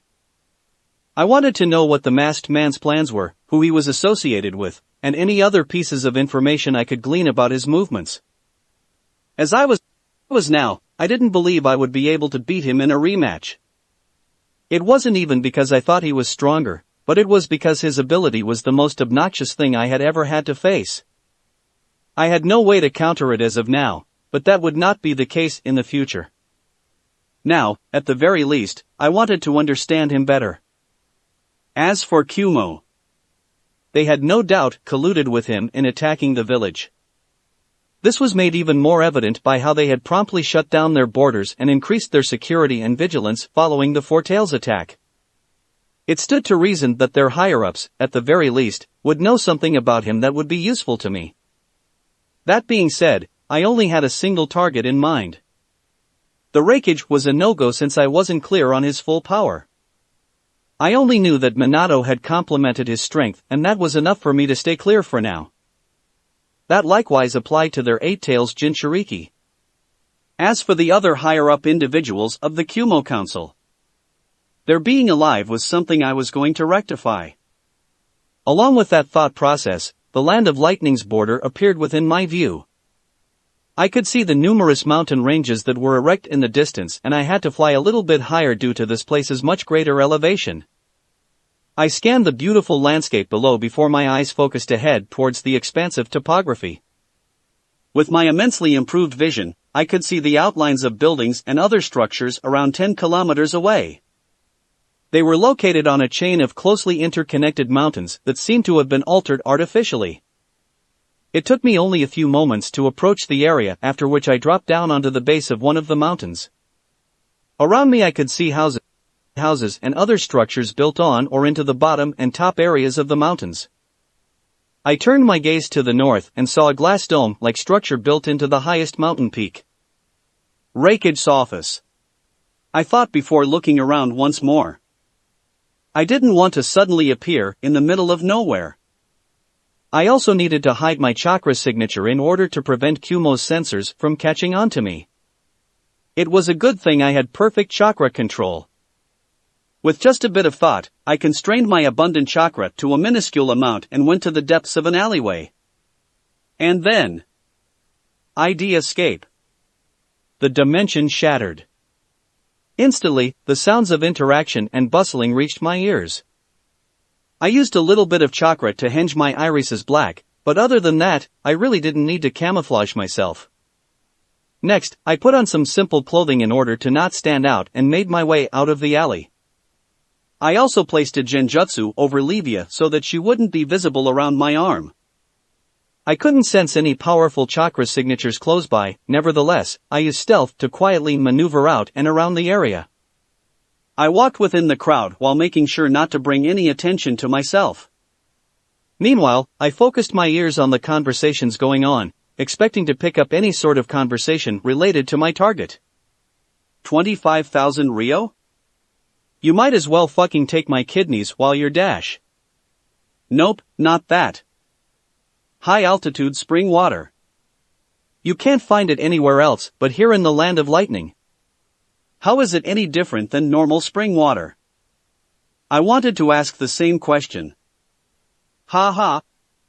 Did you hear? Konoha got fucked by the Fourtails a few days ago. No way, for real? True shit, bro. Found out from my older cousin who's in the Kumo Council. Well, screw them. Wonder why the Raikage has us on lockdown. Who knows? But I heard that very little is coming in and out for the next few days and that all Kumo shinobi are heading back. Interesting, but I already know about. Wait, even her? I paused at that statement. The way that random dude said that. Yep, she's coming back as well. Not sure when, but she might already be here. The Two Tails, huh? I've got mixed feelings about that one. Lord Killer Bee is amazing even though he's the Eight Tails host. I'm willing to give her a chance. True. Compared to the shit the Eight Tails put us through, I guess she ain't as bad. I cut off the conversation from there and looked at the two Kumonin who had been conversing. She must have been on a mission. I thought before continuing my walk. Then, I can begin the second part of my operation. As long as she came within my energy resonance range, I would be able to sense her Biju's chakra. I had spent years in the presence of it, after all, and I was quite sensitive to it. As I continued to hide myself wishing the masses of people, I sifted through my memories of Konoha's bingo book for the relevant information on the Kumo Council members.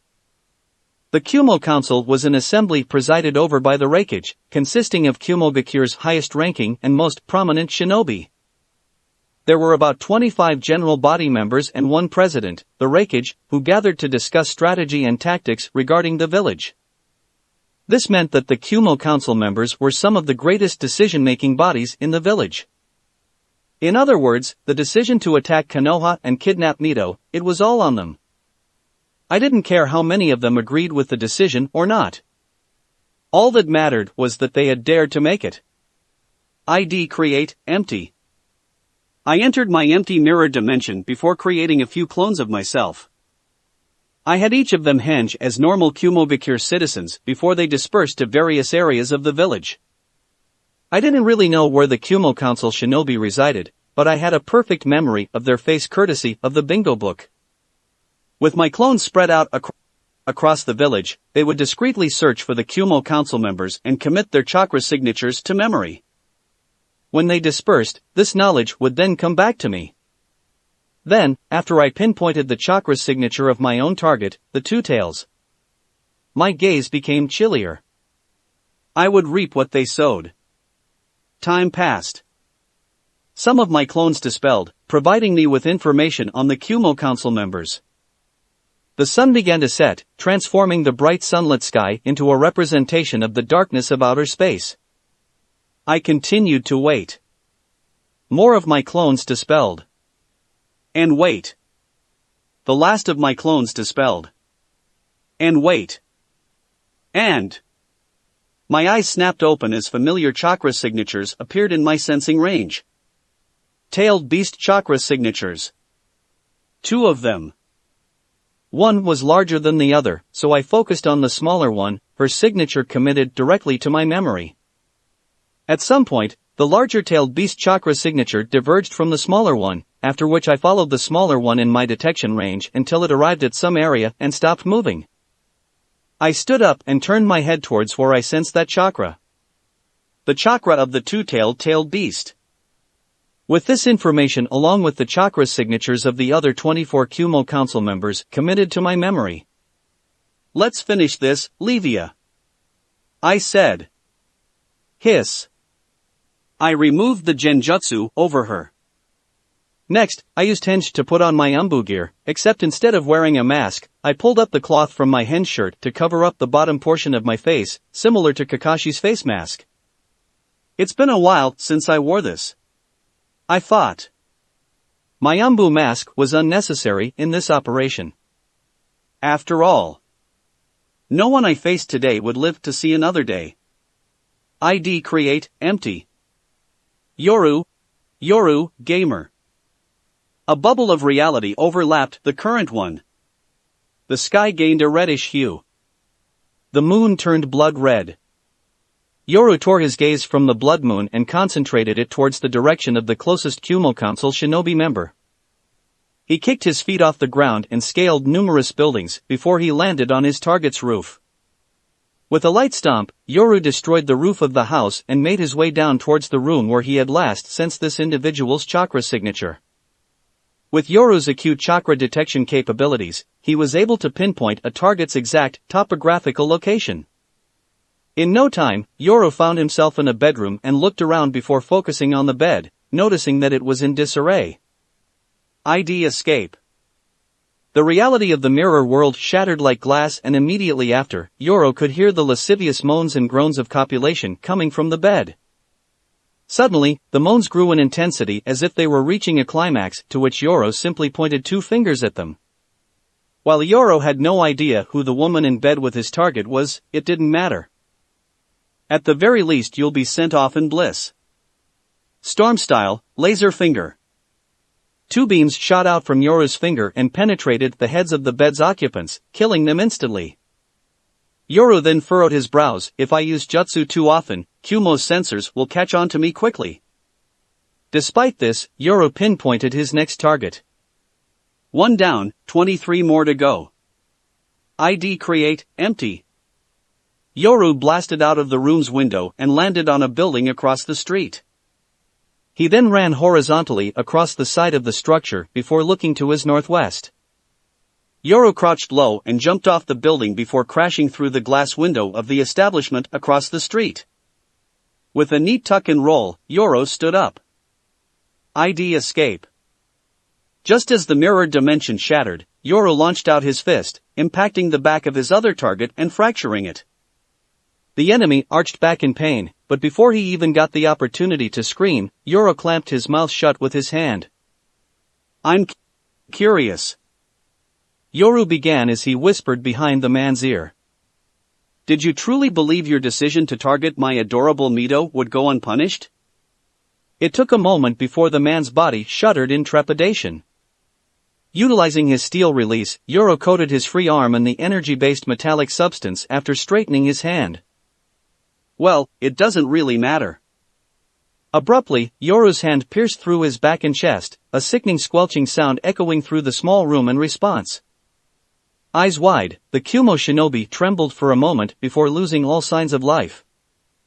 Yoru unceremoniously let the man's body plop to the ground and used water release and magnet release to rid the blood from his arm. His silver eyes gleamed in the shadows as he gazed in the direction of his next target. ID create, empty. He vanished from view. Yoru, gamer. An idle Kumo shinobi patrolled the dark night streets of Kumogakure. There was nothing out of place and everything seemed nice and peaceful. Until a scream pierced through midnight's previously silent atmosphere. The Kumo shinobi perked up and looked towards the source of the commotion at the building across the street from him. With a simple leap, he scaled the distance between him and the source of the disturbance and landed on the side of the building. As the screams of terror turned into weeps of fear, the Kumo shinobi forced his way through the glass windows of the buildings and broke through the door to the room. Before he paused, eyes wide, he stared down at the headless corpse of one of the shinobi of the Kumo Council. Hovering over the body was a woman with tears in her eyes who let out intermittent hiccups of sobs. What? The Kumo shinobi began. Around him suddenly appeared the forms of a few Kumo Anbu, the leader of which quickly took stock of the situation. Lord Z had been killed as well. He stated before looking at the normal Kumo shinobi who had been here before him. What happened here? I have no clue. He said as he nervously looked at the corpse of the man on the floor. When I came here he was already. I see. The Kumo Anbu captain stated before motioning to his two other compatriots. One of them moved the screaming and kicking woman away while the other covered the body of Z with a white cloth, before nodding at the leader. Get his wife someplace safe. We'll question her when she calms down. The Anbu captain stated before he moved to leave. Wait. The patrolling Kumo shinobi stated. As well? He reiterated questioningly. Who else has been killed? What is going on? The Anbu captain gave him a side glance and paused for a while before deciding to explain. Someone has been targeting the members of the Kumo Council. We got a distress call after someone walked in on the bleeding corpse of one of them. He turned towards the corpse of Z. So far, 19 bodies have been found and this makes the 20th case so far. The Kumo shinobi's eyes widened marginally and his heart beat violently in his chest. Why? Why would anyone want to target them? At this, the Kumo Anbu leader didn't reply for a moment before instead simply stating. Go home for the night, kid. The Anbu will be taking over tonight's security and patrol. The Kumo shinobi was at a loss of words, but noticing the gravity behind the Anbu captain's tone, he acquiesced. With body flicker, he vanished in a burst of lightning. Yoru, gamer. Took them long enough to catch on to me, wouldn't you agree? Yoru stated as he gazed at the woman who he was holding up high, a single hand around her throat. The woman gasped at any chance for air, yet for all her efforts, she was rewarded with Yoru squeezing her neck tighter. Veins bulged from her neck and temple as she struggled and flailed in an attempt to inhale the oxygen in the atmosphere.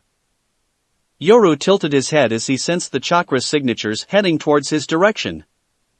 It seems like Kumo had figured out the patterns of his attacks, or more accurately, they had found out the demographic he was targeting. More importantly, Yoru thought as he focused on the chakra signatures of the last 3 Kumo council members he had planned to target. Out of the 26 members of the Kumo Shinobi Council, including the Reikage, Yoru had decided to only ignore I, the 4th Reikage, and B, the 8-Tails Jinchuriki, leaving him with a total hit list of 24 people. So far, he had killed 20. A vicious snap sound echoed in the room. Minus 21 of them. Yoru tossed the corpse of the Kumo Council ninja aside as he realized that the last 3 members of Kumo's Shinobi Council were being escorted together towards the same area. Additionally, that area was currently being guarded by what seemed to be over a dozen Anbu-level chakra signatures in addition to 2 very powerful Kage-level chakra signatures. The Reikage and B. Yoru thought to himself. I have to get to those 3 before they make it there. ID create, empty. No sooner had Yoru escaped into his ID did a squad of Kumo Anbu burst into the room. They immediately noted the broken, battered, and dead form of the Kumo council member. Looking around the room, the Anbu captain of this squad realized something.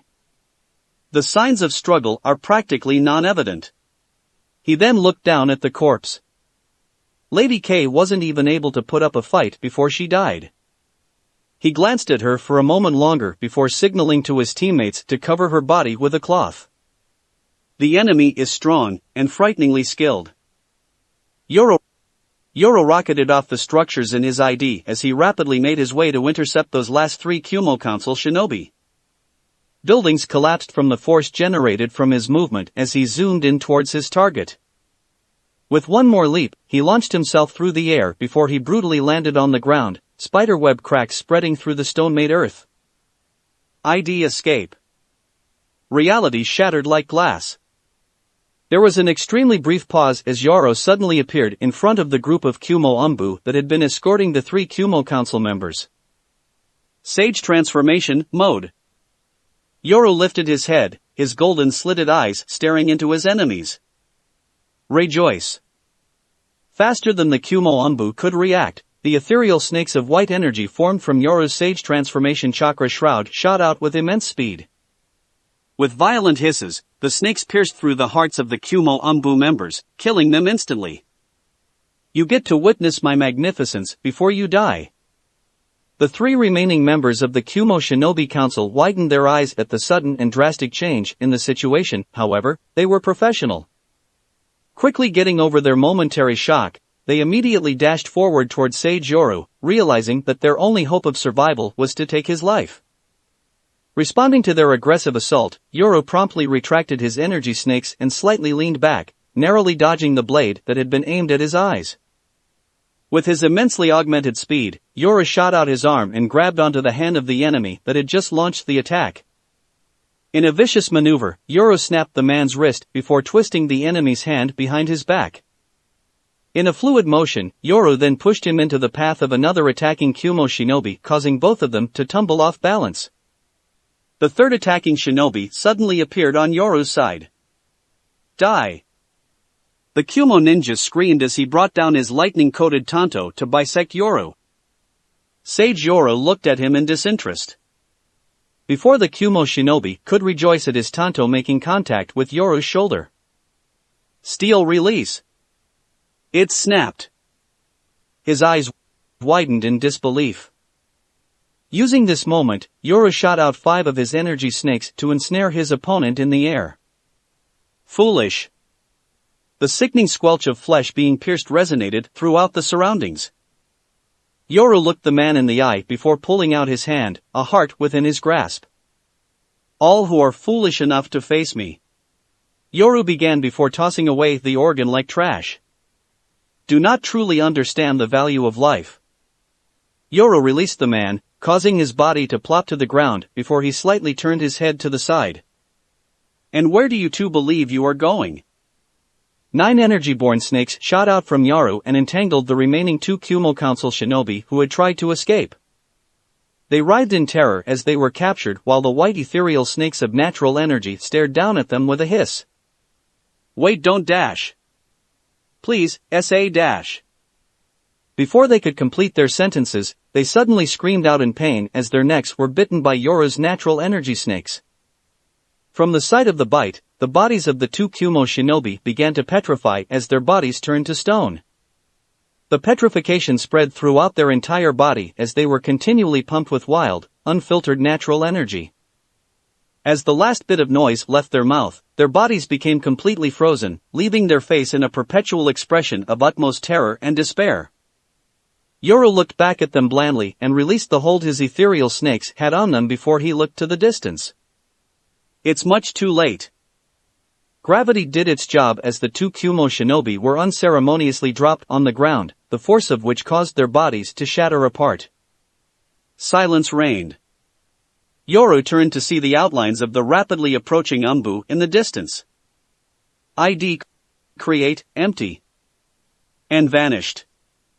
A platoon of Umbu suddenly appeared around the area, the leader of which surveyed the area. He paused as he saw the corpses of the 3 Kumo Council members. Damn it! Lord J, Lady L, and Lord T. His gaze hidden underneath his mask was solemn as he ordered the Umbu around. 2 of you quickly cover up and transport their bodies. The rest of you need to go assist Lord I and Lord B. If the enemy is bold enough to kill 24 of our own in our territory, there's no telling what he wouldn't do. There were no arguments as the Umbu moved to fulfill their assigned roles, all the while the Umbu captain remained helpless as to stop any more slaughter from occurring. He gripped his fists as he looked towards the distance where the 4th Raikage and Killer Bee were currently located. At the very least, they should be able to remain safe. Yoru, gamer. Yoru leaped off the ground, the earth cracking under the force of his legs as he bolted towards the area the two-tailed Jinchuriki was staying at. He had pinpointed precisely where her chakra signature was located before entering the empty ID. As the form of a luxurious mountainside building encroached upon his vision, Yoru mentally mapped out the structure and figured out where to go as he knew precisely what floor and what area on that floor Yujidoni was staying in. He smashed through the windows of the building and briefly scanned the small room before taking a few steps. ID escape. Space shattered. Yoru stared into the eyes of his target as he sat only a few inches away from her face. She looked at him for a moment before her eyes widened, however, before she could react, Yoru slammed his hand into her throat and gripped it. Personal dimension. Spacetime warped before they arrived in the blank white expanse of Yoru's PD. He immediately engraved the Fuinjutsu seal he had created onto her body with his chakra and activated it before tossing her to the ground. With a thought, the iron particles in Yoru's inventory floated out and formed into a chair which he then sat on. Legs crossed, Sage Yoru watched as Yujidoni coughed and rubbed her throat before glaring at me with smoldering rage. She stood up and tried to rush towards him. Before she collapsed. Ah! She screamed as the electrification aspect of the seal coursed through her body according to Yoru's wishes. After a moment he stopped it, allowing her a moment of respite which she used to heave on the ground while on all fours. Yoru leaned his cheek against his right hand while looking at the sprawled Jinchuriki. Meanwhile, Livia circled around his neck and rested her head on his shoulders. The Two-Tails host took a few more deep breaths before she leveled her abhorrence-filled gaze at the human-snake duo. Who the fuck are you? And what do you want with me? She asked hoarsely. Who I am is inconsequential, Yoru stated simply. As for why you are here, I needed answers and you were merely the easiest target to get them from. She spat. I'm not telling why arg. She writhed in pain on the ground. It would be in your best interest to talk. Yoru stated as he stopped the electrocution.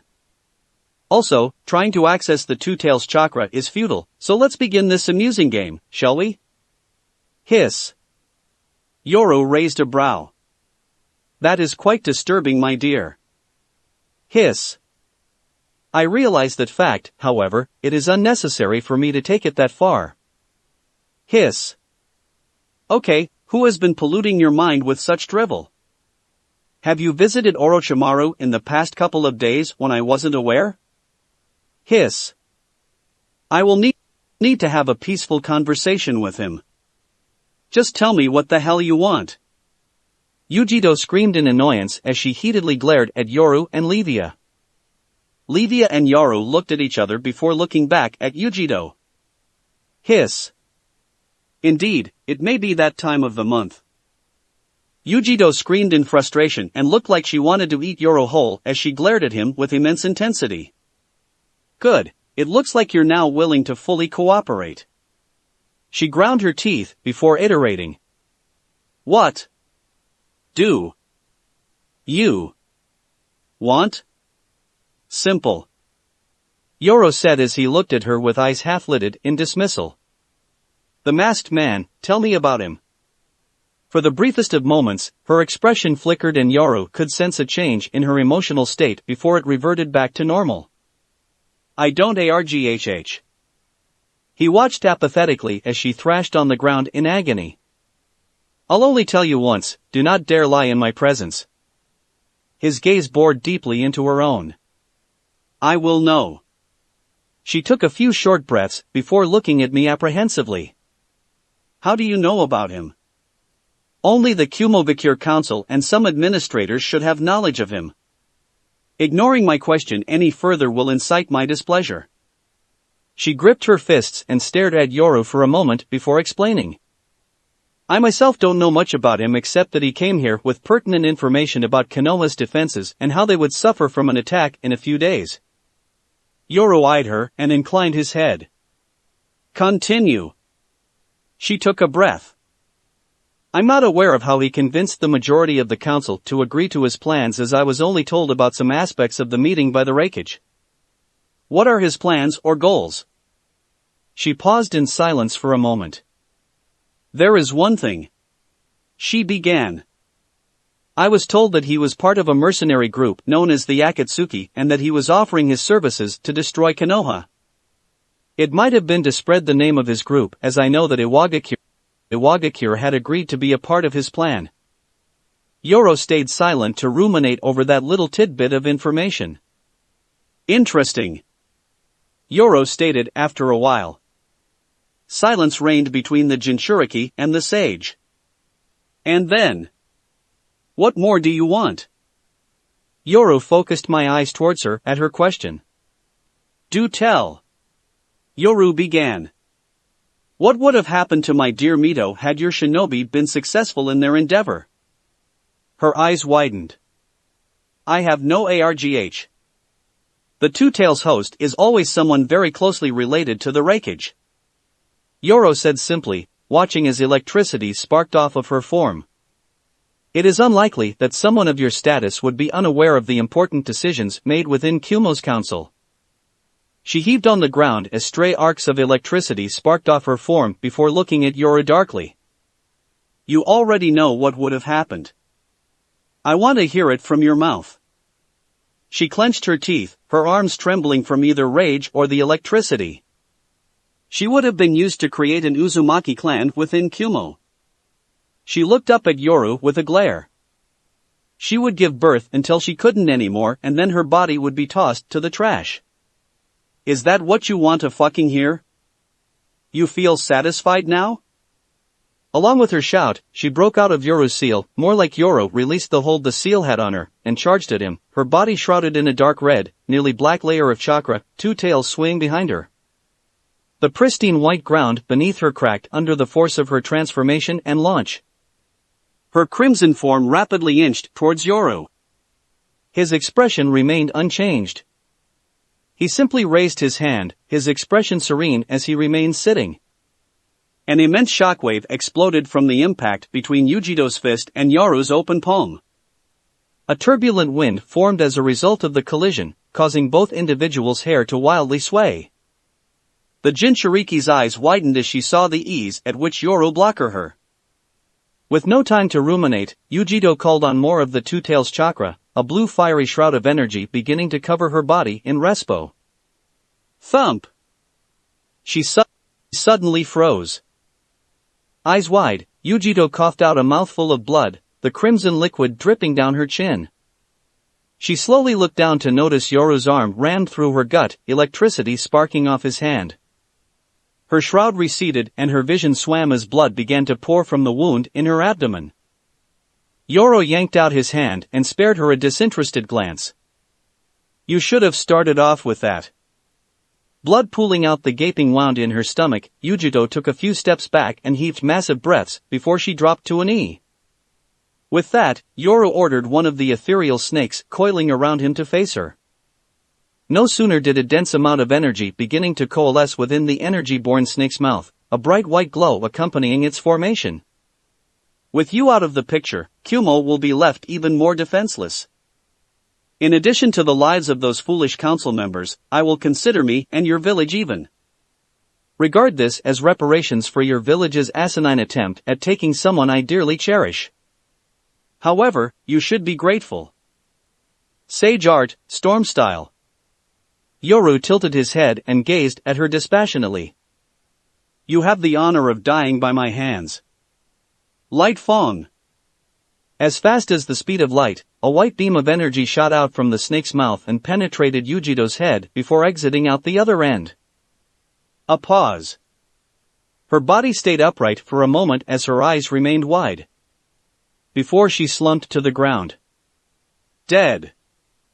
Yoru spared her body not a single glance as he looked at his hand drenched in her blood. Kakashi should rejoice, his skill helped us take down an enemy. Yoru, gamer. As the last of the natural energy left my system, I looked at Yujito's corpse where a puddle of bright red blood was pooling from.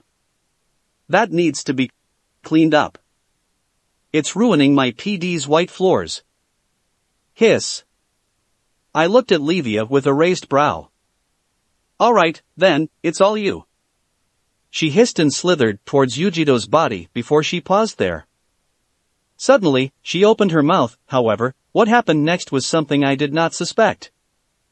Yujito's body began to turn into light. However, instead of dissipating to the wind, the notes of light were sucked into Livia's mouth. The blood on the floor was also sucked in by Livia until there was nothing left. I observed Livia in interest with deconstructive analysis as her strength began to grow exponentially. Furthermore, her body began to rapidly increase in size until it grew about another meter in length, putting her at around 2 meters long. Interesting, I said as I approached her with an appraising look. You can grow stronger by absorbing? Devouring? Things. I wonder if I can do the same. I thought for a moment. You have unlocked the innate trait, $and %, and by reaching. Maybe. Was it cannibalism if I killed a human, decomposed them into unidentifiable motes of light, and absorbed said motes of light which may or may not have been composed of any actual organic substance? These truly were issues worth thinking about. How are you feeling? I asked Livia, who was lazily sprawled on the ground. Hiss. That's good, I said as I patted her head. Although, now that you're so big, you're not as adorable anymore. She gave me a look. I shrugged. Livia's, did she just roll her eyes at me? Body suddenly began to contract and shorten before she became 1 meter again. I nodded. Good, now let's go. Hiss. She slithered up my leg and torso before settling around my neck. Her head rested on my shoulder. ID create, empty. A formless wave passed through the 3-dimensional space of my PD, forming the structures of the empty ID everywhere it passed. After finding myself back in the mirror version of the Two-Tails Jinchuriki's room, I flew out the window and dashed back towards Konoha. I had briefly considered finishing off Iwa's shinobi council as well, but considering the fact that I had basically caused that Tsuchikage to die, I didn't really feel the need to do so. After all, compared to the 6 Kumo ninja who could only have come to Konoha under the orders and decisions of the Kumo Shinobi Council, it was possible that the Tsuchikage himself made the decision to come here. As the pillar of Iwagakure, his death was enough for now. That aside, I honestly had neither quarrel nor hatred for Yujito. She was merely a soldier who had done nothing wrong, in the grand scheme of things, and I had simply killed her. Why? It was actually quite simple. Kumo has decided to come after Mito, my cute little sister, someone I cared for. As a result, I decided to come after Yujito ni, their Jinchuriki, someone they cared for. There was no other reason. The only difference between my attempt and their attempt was that I actually succeeded. Besides, compared to what they had no doubt planned on doing to Mito, killing Yujito was mercy. All that being said, I had no plans to take the bounty on her head. Her disappearance would alarm Kumo immensely, and I didn't want anything to be traced back to me no matter how small the risk. I did wonder, however, how much fear they would feel when they found out she had simply vanished. Who could they blame? There would be absolutely no leads as to the who, what, where, when, and why of her disappearance. They might assume Konoha had something to do with it, but there was nothing they could work with to point the blame on us. On a separate but related note, I wasn't really sure what I would do with the cat once it reformed in my PD. Well, I'd worry about that bridge when I came to it. Soon, I saw the village of Konoha in the distance. I shortly arrived in the village and entered my house before exiting out of the empty ID. The fake world around me shattered like glass, signaling my arrival to the real world. I suddenly halted. Feeling around, I could vaguely sense Minato's chakra in my house, though it didn't feel like he was really here. I followed the sensation to a scroll that was placed on my living room table. On it, I could sense an imprint of Minato's chakra along with some seals. They seemed to be tuned into my chakra signature as they were released when I held the scroll. I opened it up and read through it before my eyes marginally widened. The good news was that due to certain circumstances about my identity being leaked, Minato granted me instructions on perfecting the Rasengan so that I would be better able to protect myself. I honestly had no idea it could be improved upon, so knowing this was quite neat. The bad news was that, of course, my identity had been leaked. Now every enemy village of the Leaf knew that Konoha had a Trikekei Genkai wielding, multi-elemental affinity possessing, spacetime technique using prodigy. Who was 11? They had my name. They even had an accurate picture of my face. I wasn't going to have a trouble-free life from now on. I was now certain. Obito, fuck you. Yoru, gamer. Secure the perimeter. No one comes in or out of this building without the Raikage's authorization. Any individual that comes near here without prior access is to be killed on sight. An Umbu captain yelled out orders to his subordinates. In response to his instruction, the various Kumo Umbu dispersed to various areas of the Raikage's building in order to guard every possible entry point into it. Seeing this, the Umbu captain moved towards the Raikage's office, which was located on the lowest floor of the primarily glass-made tower. He entered the room and stood guard alongside 4 other Umbu captains before he stated, "Everything is all set, Lord Raikage. All access points have been accounted for in addition to all Umbu members." The Raikage sat on his couch, his fists clenched while electricity sparked from his form, his anger threatening to overwhelm him. "I've ordered the village to be placed on lockdown," a woman beside the Raikage stated.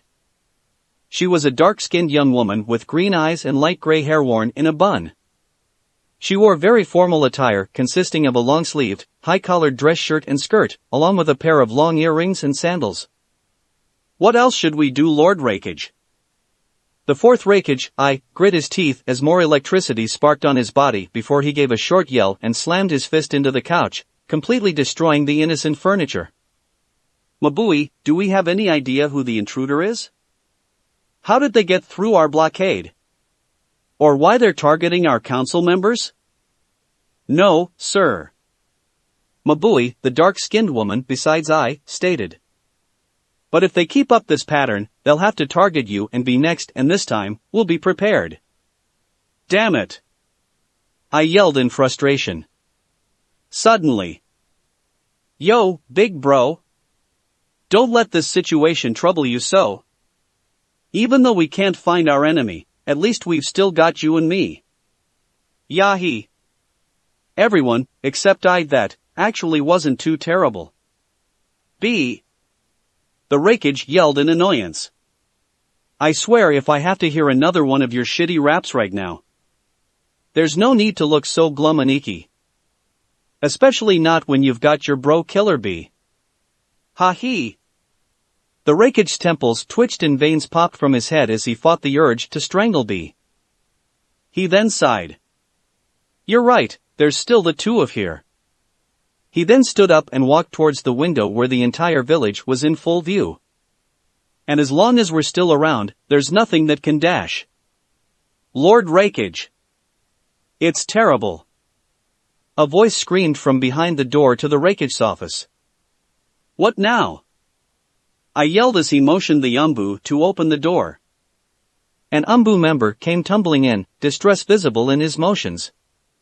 He took a few breaths and straightened his posture as he came face to face with the Raikage. Well. I began. "Out with it." "Why yes, sir." The Umbu stated before he swallowed nervously and paused for a moment, seemingly deciding how he would break the terrible news. "I've just received word from the squadron protecting Lady Yujido. The Two-Tails Jinchuriki, she. Ice eyes narrowed dangerously. "What happened?" The Umbu swallowed. "She has disappeared, sir. There's no trace of her in her home. No sign of entry or exit. It's like she vanished from thin air. She's gone." The Rakige's eyes widened substantially. Silence dominated the room. The Yambu bearing the news shuffled nervously. Lord Rakige, Mabui stated softly. Do you think Dash? It's not him. The Rakige stated plainly. I've faced him personally on the battlefield multiple times.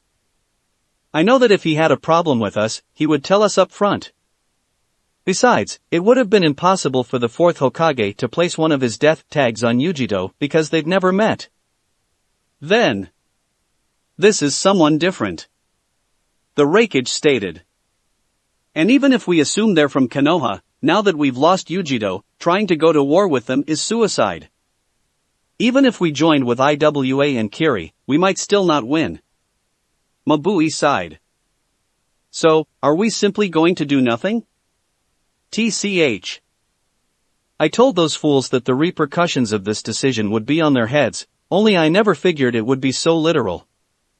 The Rakige mumbled loud enough for everyone to hear. Only B, Mabui, and a few Umbu captains knew what the Rakige meant. This village will remain on complete lockdown for a week, the Rakige ordered. Search every shinobi and civilian to make sure they don't carry the fourth's cursed seal.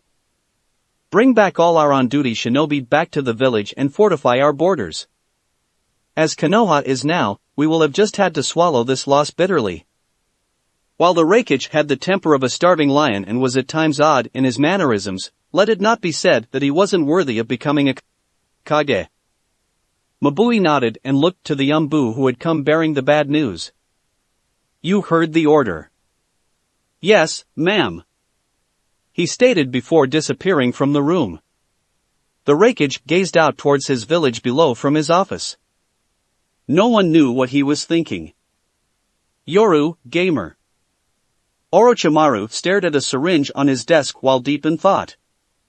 His finger tapped rapidly on the table, mirroring the constant flurry of thoughts going through his mind. He had done it. He had succeeded. After some trial and error, and a lot of Yoru's blood, he had basically obtained immortality in a vial, while he would technically be only ageless and would be able to survive attacks that would normally kill a man. After already having tested its effects on some of his lab rats, both literal and figurative, he was sure. But why wasn't he happy? One of his life goals was completed, yet he didn't feel as enthusiastic as he thought he would. Orochimaru supposed it was due to the fact that he hadn't really discovered immortality so much as it had been basically handed to him, but still. Then he snapped out of it. Who cares how I got it? He thought with a grin. And even if this goal has already been achieved, I still have mastered every single technique in existence to look forward to. And this wasn't even mentioning the bloodlines he would receive from Yoru's blood. Why he had ever contemplated on this, even momentarily, was baffling to him. Before he injected himself, however, he looked around his lab at the various tests he had conducted with Yoru's blood and narrowed his eyes. I can't let anyone get a hold of this information. He quickly moved. Walking towards his test subjects and the various vials around his lab, he thoroughly destroyed them. Every file he had was burned. Every test he had conducted was removed from existence. Every sample he had made was completely destroyed.